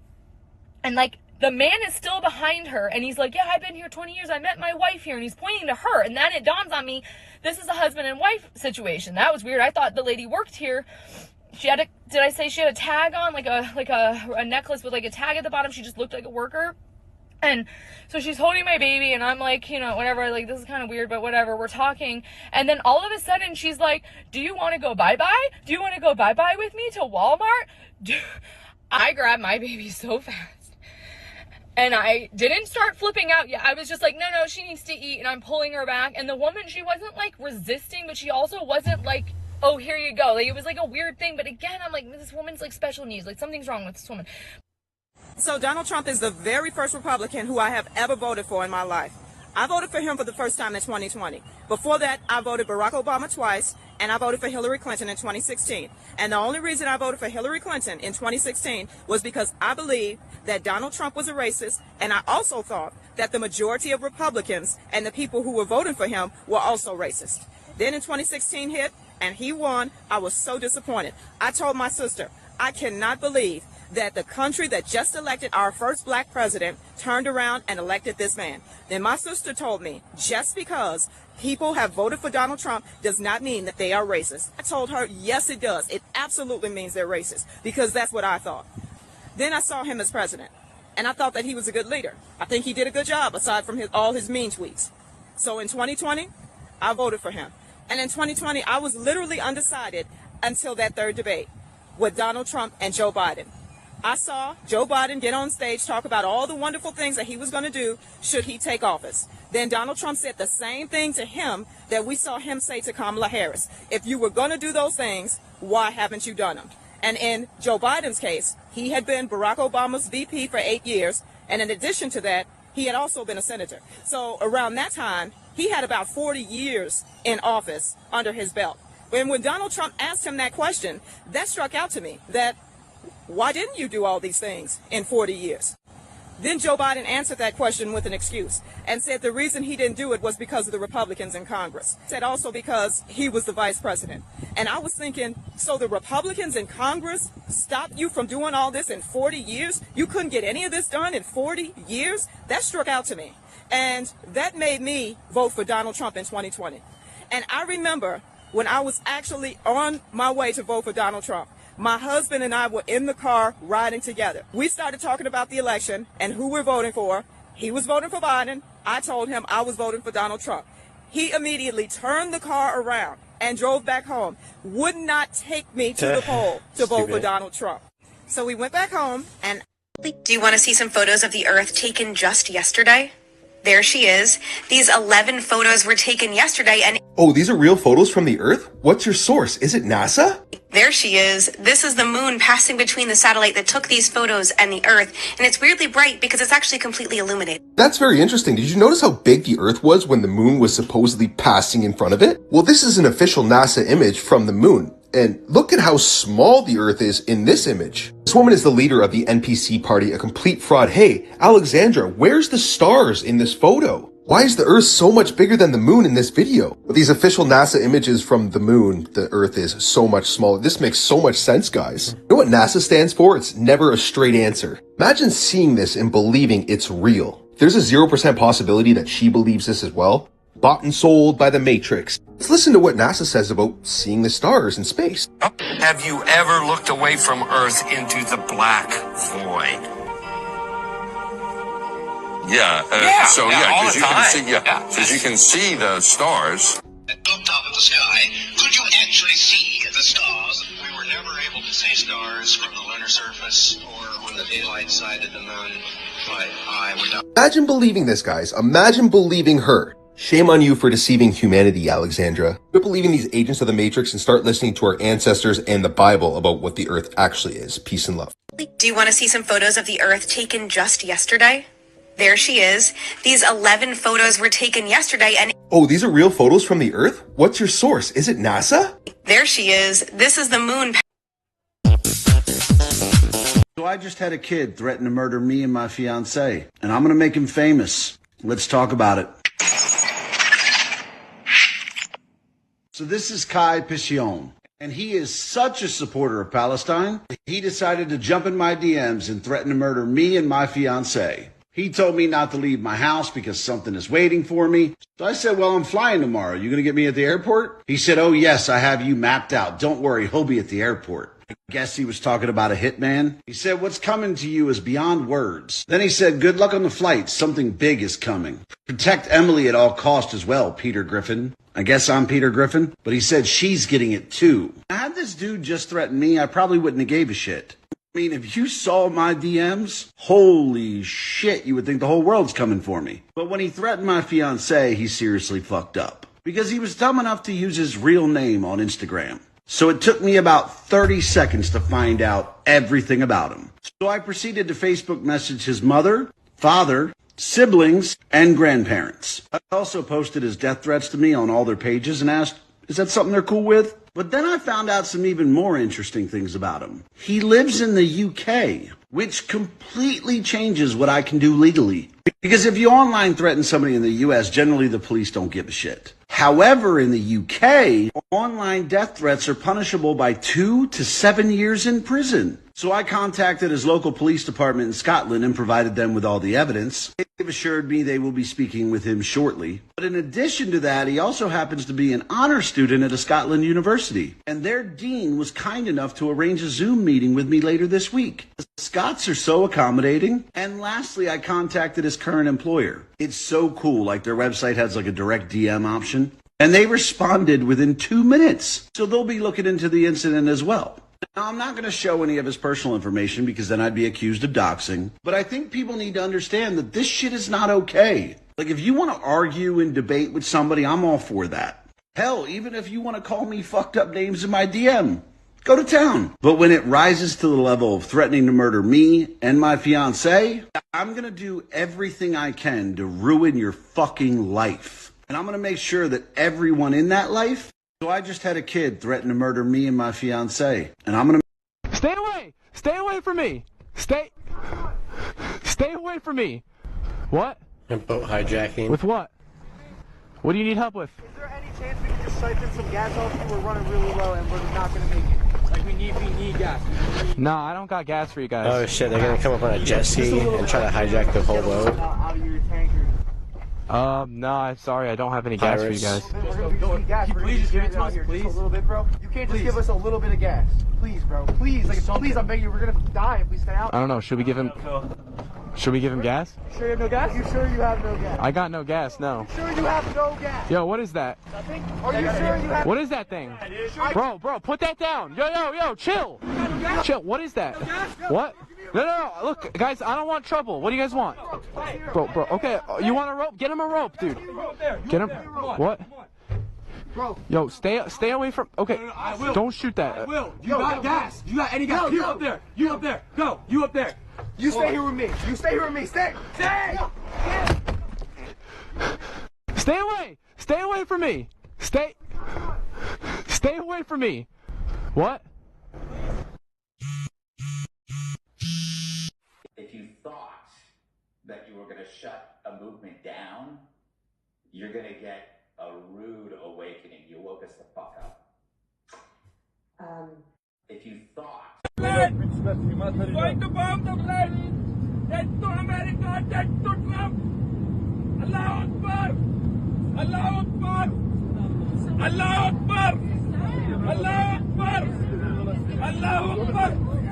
Oh my God. You got sit down. Don't move. Probably like the easiest takedown. He just kind of like walked up, said, "Can I take you down?" And he's like even looking like, I can't believe he just like went down so easy. Has he got a phone on him? I don't know. Is that his phone? It's not mine. You gotta assume there's other people or a bomb of some sort. Is that your phone? He went down too easy. Have you got anything on you? Have you got anything on you? Why are you doing that? Check his pockets. How long We'll be landing shortly, so we'll ask all passengers to return to their seats, fasten the seatbelts, put the window blinds armrest down, and tray tables. Where are you sitting? Where's your seat? Is there anything in your bag? Is there anything in your bag? Is there anything on your bag? Is there anything in your bag? Is there anything in your bag? To all you artists that enjoy making... So this woman is forced to rob a bank with a bomb strapped to her back. The story's wild. And it all starts with this guy, Christopher. And Christopher, he's a nightclub photographer, whatever that is, living in California, but that's not his only gig. The other thing he does is he occasionally robs banks. I guess he and his accomplices have successfully hit up a few banks in the past and made themselves a bit of cash. And one day in 2000, I don't know if he spent it all or what, but bro ends up back in a position where he really needs to make some money, fast. And so Christopher comes up with a plan to rob this local bank, and the way he does it is absolutely insane. First, he pairs up with his fiancée, this woman, Lisa, and together they pick out this nearby bank that they want to hit. Their plan is actually to kidnap an employee of that bank, strap a bomb to them, and force that person to rob the bank for them. Just like walk right in and clean out the vault. And so they scope out the place, and they identify their victim, the employee they're gonna kidnap. This woman, Michelle. Michelle, she works at that bank, she's actually the branch manager, and so Christopher starts stalking her, and they watch her, and they follow her around. They're trying to learn as much as they can about Michelle and the bank before they pull off this heist. And months go by. And I guess part of their plan is to scope out the bank on the inside, and so Christopher schedules a meeting with Michelle as if he is a potential customer. So he goes in and he meets with her and he talks to her about investments or whatever. And when the meeting is done, on his way out, he leaves her his business card. It says he's a nightclub photographer. Now, since they're about to kidnap her, I don't know why he would leave a business card, but whatever. It's what he does. Regardless, Michelle has no idea what's about to happen to her. So she goes home from work after her shift ends like she normally does. And she lives there with her young daughter, who we'll call Seven, because she's 7. And so Michelle and Seven, they're at home, chilling, minding their business or whatever, and suddenly, boom, 3 masked men bust in through the door, and they're armed. And the men are Christopher and 2 goons that he brought with him. And so they grab Michelle and they tie her up with duct tape. Then they do the same thing to Seven. Then one of the men points a pistol at Seven and he tells Michelle, tomorrow you're gonna rob the bank you work at or we're gonna unalive your daughter. Now, while Christopher and the goons are inside, Lisa is actually outside as a lookout communicating with Christopher through a walkie-talkie. And at some point, Lisa informs the crew that Michelle's roommate is pulling up, because I guess her roommate is just now getting home. And so roommate walks in the house, and the goons, they're ready for her. And boom, they grab her and they tie her up too. Bitch. Now, it's nighttime, so the bank isn't open yet. It doesn't open until the next morning. And so Michelle, Seven, and the roommate all have to wait there in this house as hostages sleep all over through at the entire night, which I'm sure is absolute hell for them. And so morning comes, and they wake Michelle and all of them up because, you know, it's time to go rob this bank. But here's where it gets really crazy. In order to get Michelle to follow through with this robbery, they strap a bomb to her back, like sticks of dynamite with a detonator and everything. Here's an actual picture of what it looks like strapped to her. And they also strap a bomb to Seven's back and also to Michelle's roommate. And so they've all got dynamite strapped to them. You get a bomb. And these goons tell Michelle that if she screws this heist up, they're going to set off all this dynamite and unalive her, her daughter, and her roommate. So what can Michelle do? She's got to rob this bank.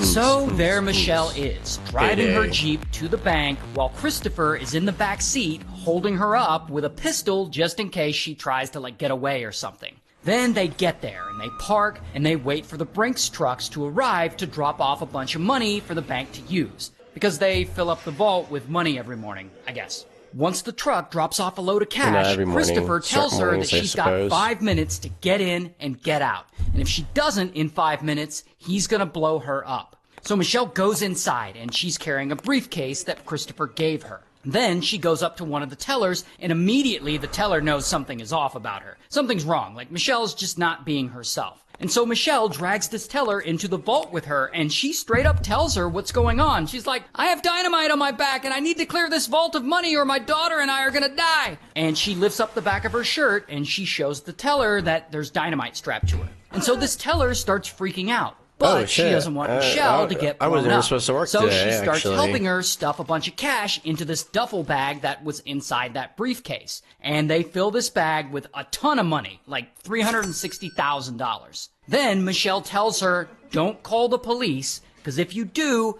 they're gonna blow us up. And I guess the teller's like, all right. Then Michelle grabs the bag of money and she hurries out of the bank. And she jumps back into her car with Christopher still in the back, and she drives away. After they drive a couple of blocks, he tells her to stop at the end of this dead-end street, and he orders her to get out, but that in a little bit she can walk down the street and pick up her Jeep where it will be parked. I guess he's getting into another getaway vehicle, and he doesn't want her to see what it looks like. I don't know, these guys are weird. So she does all that. Christopher drives away in the Jeep with the bag of money, and a bit later, she walks a few blocks over and finds her Jeep parked, and she gets in it, and she races back to her house, because she's still got a bomb strapped to her, and so does her daughter. So she gets home, and she busts through the door, and she finds that Christopher, Lisa, and the goons, they're all gone at this point. But her daughter, 7, and her roommate are actually safe. They have removed their bombs. And so they cut the dynamite off Michelle, and they call police. Here's the thing, though. The bombs that they strapped on Michelle and the other two, they actually weren't real. It was like a broomstick cut up and painted to look like dynamite.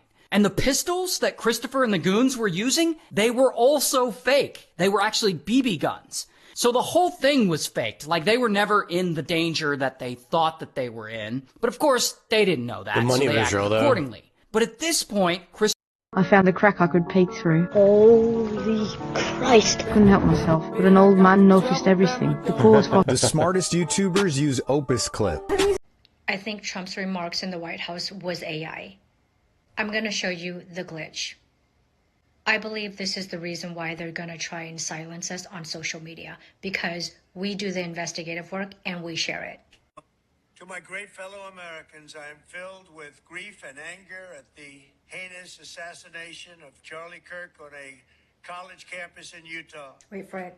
Charlie inspired millions, and tonight all who knew him Watch. and loved him are united in shock and horror. Here. Charlie was a patriot. Did you see who that? Devoted his life Did to you the see the cause jump? of open debate. Did you guys see and the a jump? country that he loves, united in Watch. shock and horror. Right here. Charlie was a patriot who devoted his life to... I had comment after comment that... I don't think that was a jump. AI. I think that's And reaching. When I hopped on that live stream, the White House's live stream, I was like, the color is weird. It's brighter than normal. This doesn't even look like him. But then so many people messaged me like, I swear to God, it's AI. So I watched it like 5 times and saw the exact same thing, that jump. And that is AI glitch. I think Trump's remarks in the White House was AI. I'm going to show you the glitch. I believe this is the reason why they're going to... Daddy, do you... If your TikTok videos are still stuck at 200... Let me know you're working this thing today. Miss Butterfly, Seaborn. Probably the weirdest part about running Chamberlain Coffee is that... One second. All right, I don't like politics that much, but what y'all did to Charlie Kirk, I don't care what side you're on, it's not right. You're out here hunting people down for saying words, Listen to yourselves, people. You're attacking in violence over some words. The guy liked to debate. He had fun with it. People got up on the stand and they debated right back. Yeah, feelings were hurt. Doesn't matter. I've seen it. I don't think he's coming back from that. It's just not right, man. Side of him, pouring. There's probably no coming back from that. A life gone, taken way too soon. Young man, bright future, because he had an opinion, a different opinion than certain people. He didn't have to end. It doesn't have to end like that. If this triggers you, good, keep scrolling. But if you're a Trump supporter, welcome. Comment the state you support Trump from. I'm friending everyone who does. If this triggers you... Most people think they're intellectually gifted until they face questions like these. If you can answer 10 of these PhD-level intellectual questions, you have over 160 IQ. I spent the past couple weeks trying to get all of you ready. I told you that September the 7th to September the 21st would be the most important 2 weeks of the rest of your life. Because September the 7th to September the 21st was an eclipse season unlike anything I've ever seen in my 15 years of doing astrology. As a matter of fact, these back-to-back eclipses are creating an astrological event so rare it only occurs every 130 years. This astrological event is known as the Crossroads of Destiny.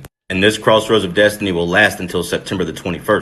From now until then, you need to be very careful and very mindful of the decisions and the choices that you make, because those decisions and those choices will have lasting effects on how the rest of your life is going to play out. As a matter of fact, your decisions and choices that you make during the Crossroads of Destiny will determine whether or not you get to spend the rest of your life in peace and prosperity or chaos and misery. See, in general, eclipses bring chaos. Eclipses are the epitome of chaotic energy. The events happening on the world stage right now only confirm it. Since the first eclipse on September the 7th, which was a blood moon lunar eclipse, conjuncting the North Node of Destiny in Pisces, the French government has collapsed, the government of Nepal has collapsed, hell, the National Guard has entered Chicago. But these eclipses, this Crossroads of Destiny, isn't just affecting global events. It's going to affect your life on the individual level if it hasn't started already. For the people who navigate it correctly and do everything they're supposed to do, they're going to get to spend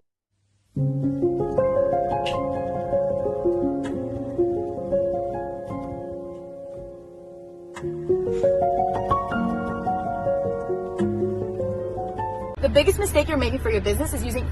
This is such bullshit! I've never been so pissed in my whole life! And this murder Charlie Kirk right here in Utah! I'm so freaking pissed right now! This is bullshit! I just saw blood squirting out of his neck! I love that guy! He would have been our next president! I am so pissed right now! Why do they always come with fucking violence? Gosh damn it! Use your freaking words as they're talking to you people! Who shot Charlie Kirk?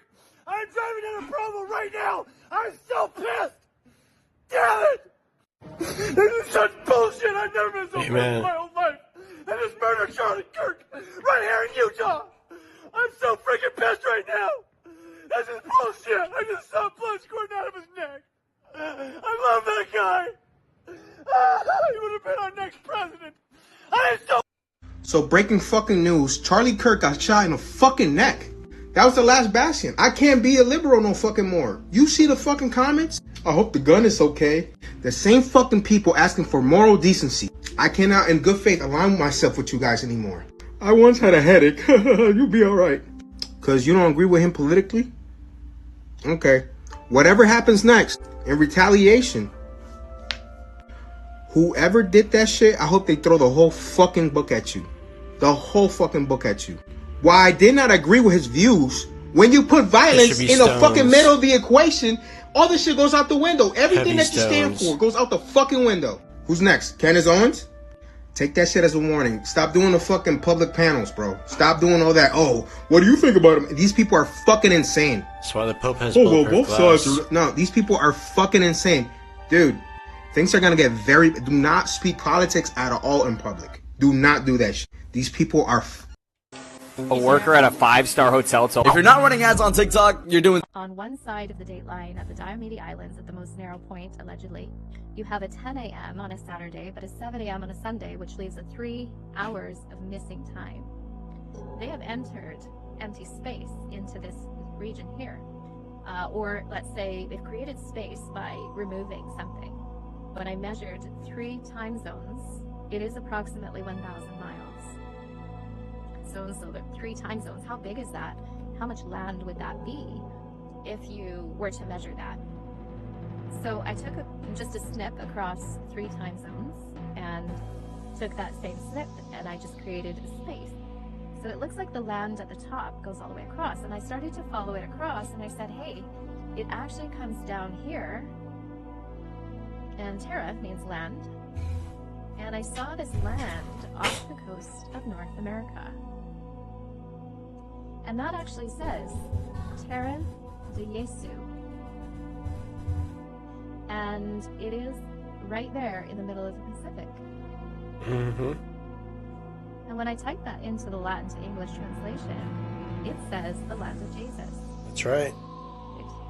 This side here is North America, and it used to, even on the Mercator map, all the way up to the top, it's called California.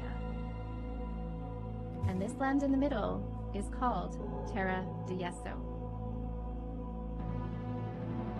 And this here is called the Mer de Jesu, the Sea of Jesus. So we have one straight on that side, and we have one straight on that side.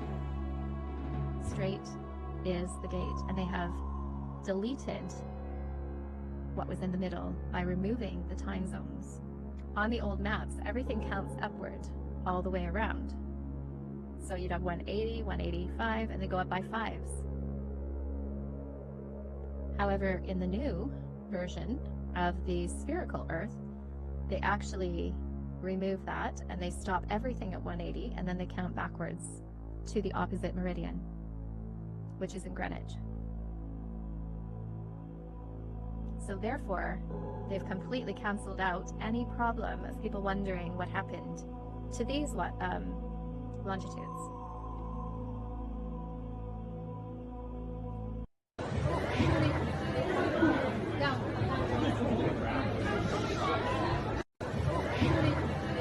If you're thinking about starting a business, September the 21st is a date that you need to mark.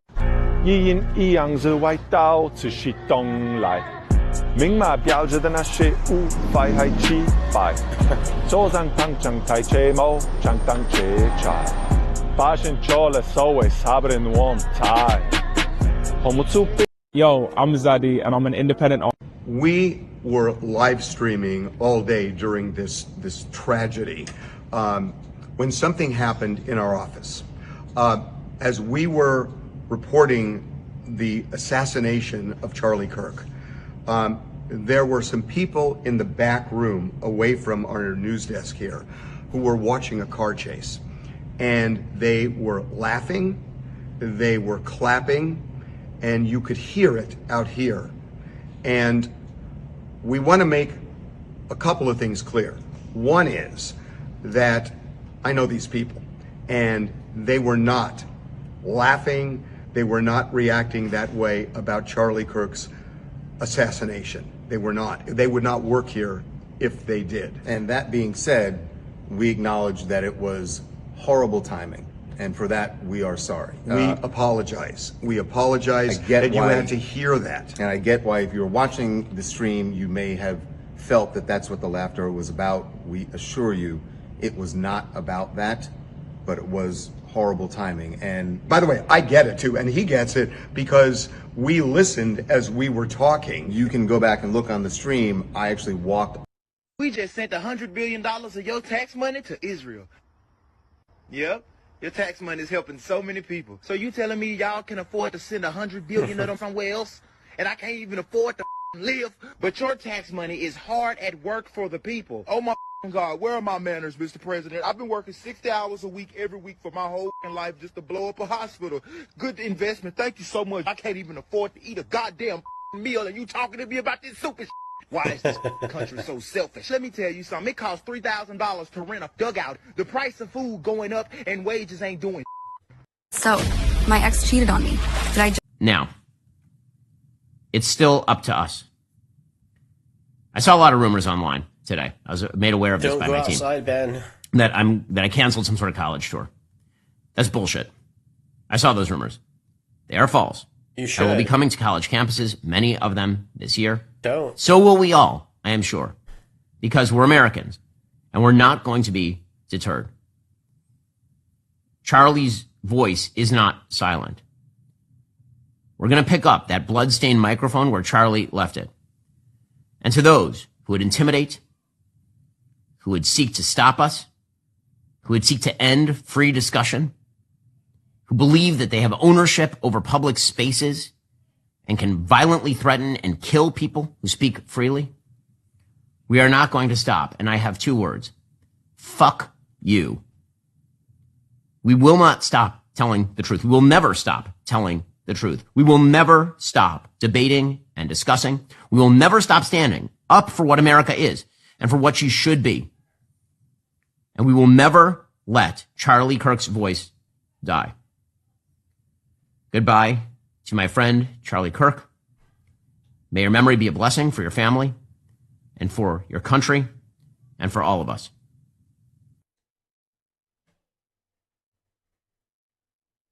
This guy's gonna get fucked.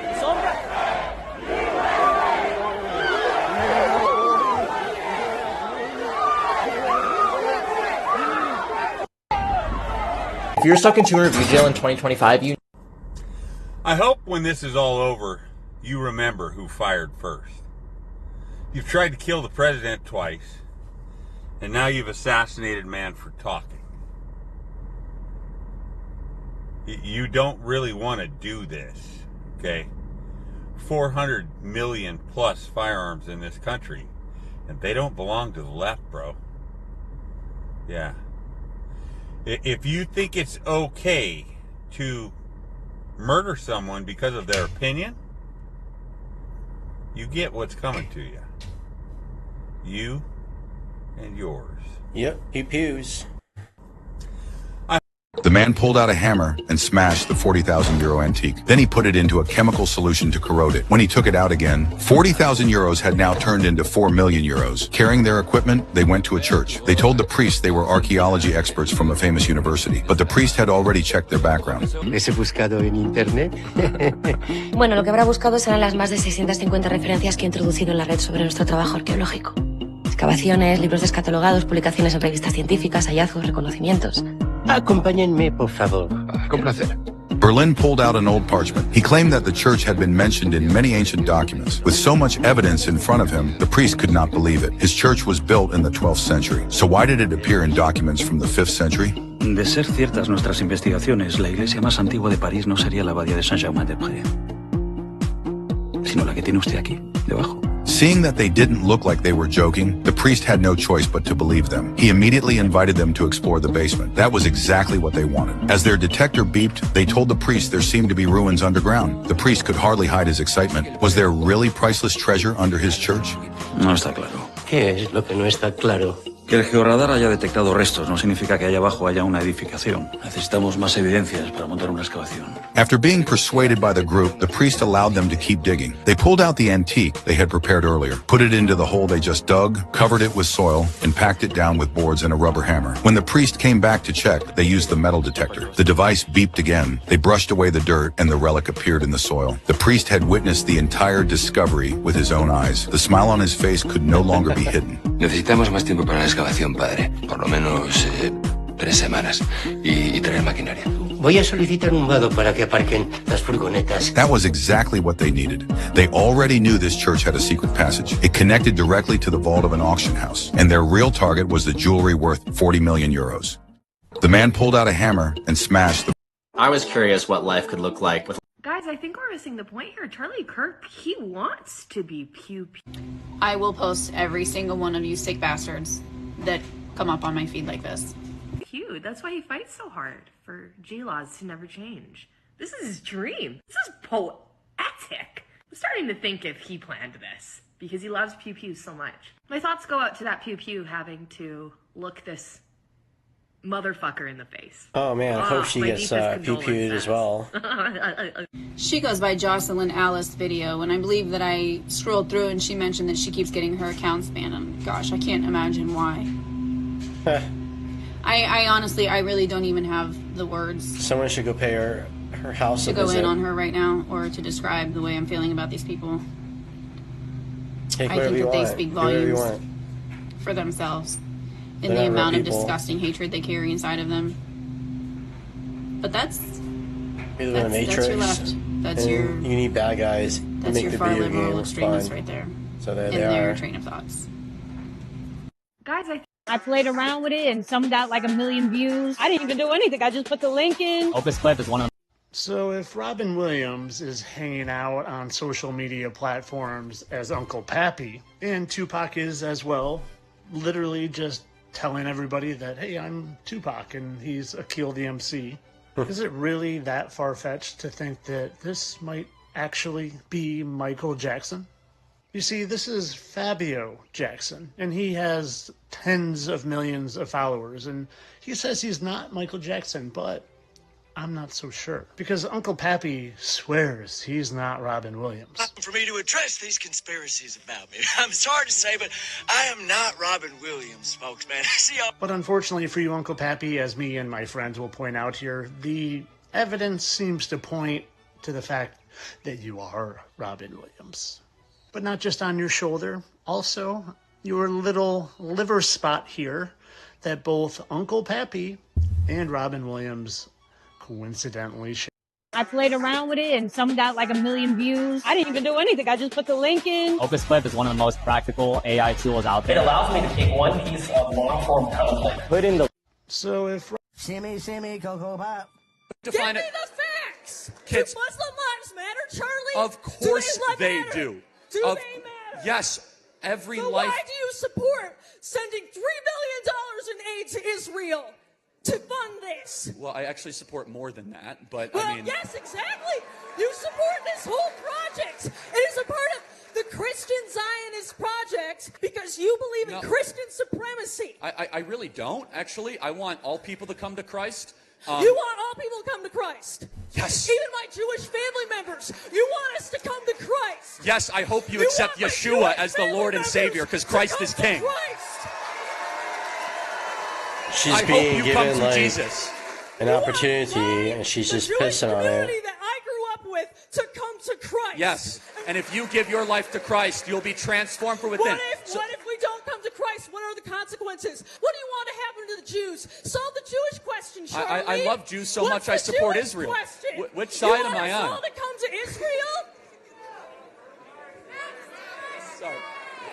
Give Define me it. the facts. Kids. Do Muslim lives My friends, my name is Mark Malone. I'm the first person to restore gene function in the history of the world across chromosomes. I developed it right here in this basement on this whiteboard to save my dying wife of cancer. This has implications for 1.5 billion to 2 billion people's diseases. Autism, If it does help people, neurodegeneration, take a picture of this or do what you want with it. infertility, It's above my pay autoimmune grade. diseases. This is the first system to ever restore. When this student asked Charlie Kirk a funny question, even he couldn't help but laugh. But his response turned the whole debate into pure entertainment. My question for you is, if you were stranded on a deserted island with any political opponent of your choice, who would you choose and why?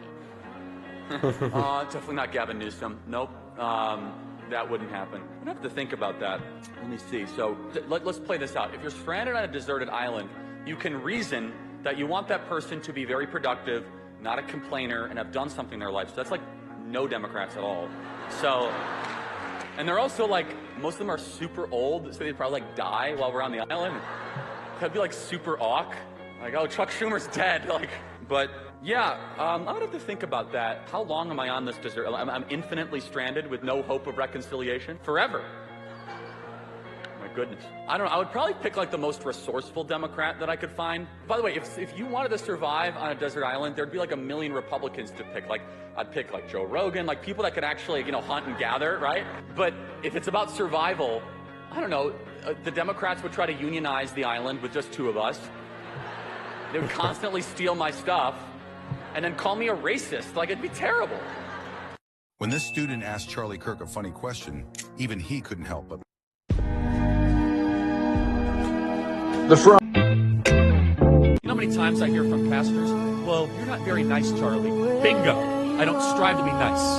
I strive to be obedient to the Lord. I strive to tell the truth. Don't care if I'm nice. Completely irrelevant. Bouncing back, and one day I am gone. I was just standing there about maybe 15 feet in front of Charlie, probably it was in the standing area, the standing crowd, maybe 3 people back behind the guardrail, and we were just enjoying listening to him answering questions. And before I continue, I don't think this is being covered. I don't know if any witnesses have come out and said that one of the last things that Charlie declared before the shot rang out was that Christ is Lord, and that he defeated death. And I just find that very poetic, despite this tragedy. After that declaration, he moved on to the next question, which during that time was when the shot rang out, and it just seemed like everything went in slow motion. It didn't seem real for that split second, and then and I saw very up close the graphic detail of what happened, and at that point, me and the friend that I was with and the crowd around us ducked down and quickly got on the ground. I just remember instinctively shouting, "No, no, no, no." I reached for my phone to text my wife and to tell her that there was a shooter, and that I loved her in case anything happened to me. And at that point, we were on the ground for about a minute, and not hearing anymore. Business owners, give me 30 seconds to show you. Is this the man who did it? Yep, 100%. That's the guy. Hey, homie, you better watch your back, I said. Oh, what you got? Oh, what you got? Oh, what you... Yikes.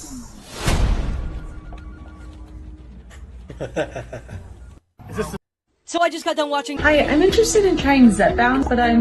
Everybody, do me a favor. Please be respectful, okay? That's a demon. Hello. So I have a few leading questions before my main one, because I have to be honest, I don't really know that much about you. So would you say that you're very religious? I am religious. However, every one of my political positions is defensible from a non-religious perspective. Okay, great. So I was under the impression that your beliefs on abortion were stemming from your religious beliefs.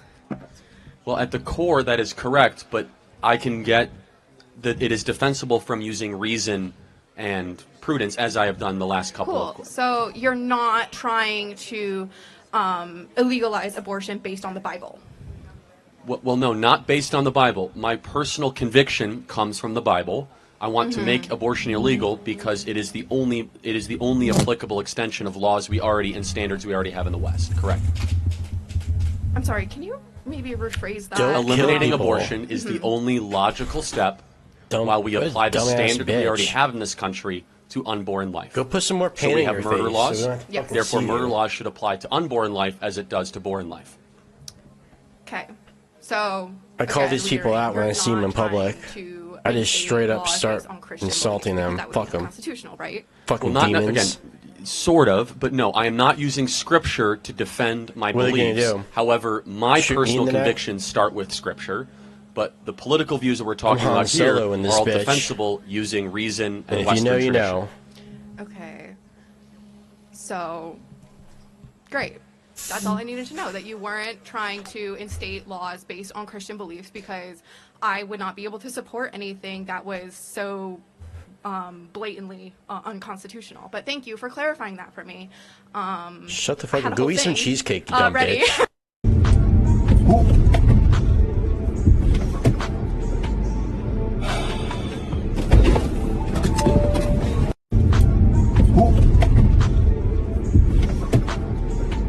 My small business has been blowing That up was with edited. TikTok That Ads wasn't a Manager. driver. If you haven't That's started just crazy, advertising on though. TikTok yet, you need to. You're taking the Bible as a fact book, which really doesn't make sense because it has like a million, not a million, but like a lot of different authors.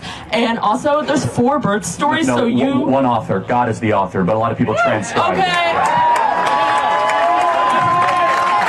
Okay, but if God is not the author, certain people wrote the Bible. They transcribed it, for sure. From what? Well, Moses heard from God, and he transcribed Genesis, Exodus, Leviticus, Numbers, and Deuteronomy. But Moses wasn't alive when all of these other people were writing the same book. Again, there's one author, many transcribers, but that actually proves the point of the Bible. Because if there was only one person that wrote it, then it might have been just kind of one person's opinion. Instead, you have Solomon, who wrote Proverbs and Ecclesiastes, King David, who wrote Psalms, and then you have Matthew, Mark, Luke, and John. And it kind of proves the point that all these people weren't all like working together, yet 66 different books all came to the same conclusion. That there is a God, we are not him, we're in constant rebellion against that God loves us so much because God is love, that he sent his son on a rescue mission to save us from our broken nature so that we can live forever. I'm sorry to interrupt you, but you're getting off the topic. So basically... Did I get off topic, guys? I don't think I did. Because if Okay. It's okay. But it doesn't all come to the same conclusion because there are multiple stories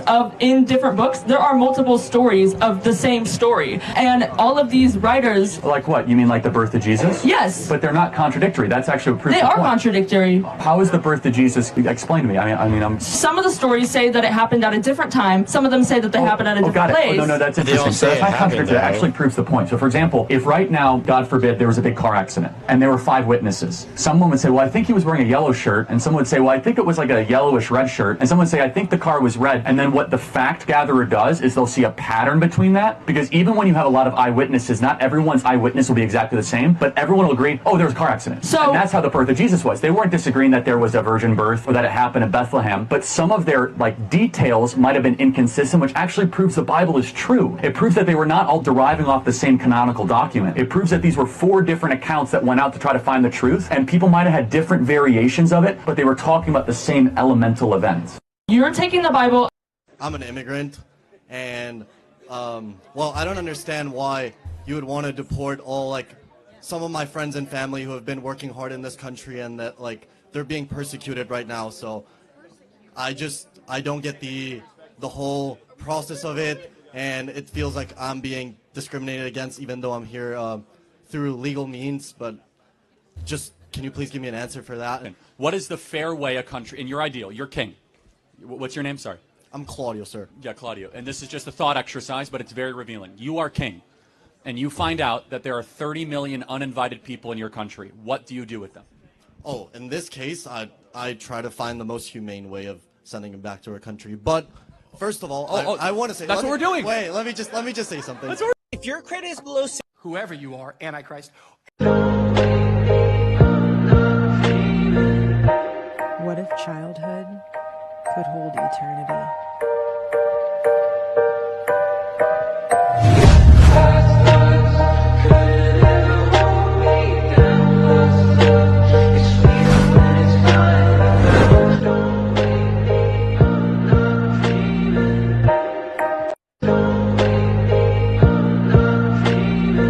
If you would have told me that Watch closely. This guy is seriously impressive. He built a creative thing. It was just basically like, yeah, we're gonna have this web by surprise. So, has anyone else heard of this new AI thing that blows up TikTok accounts?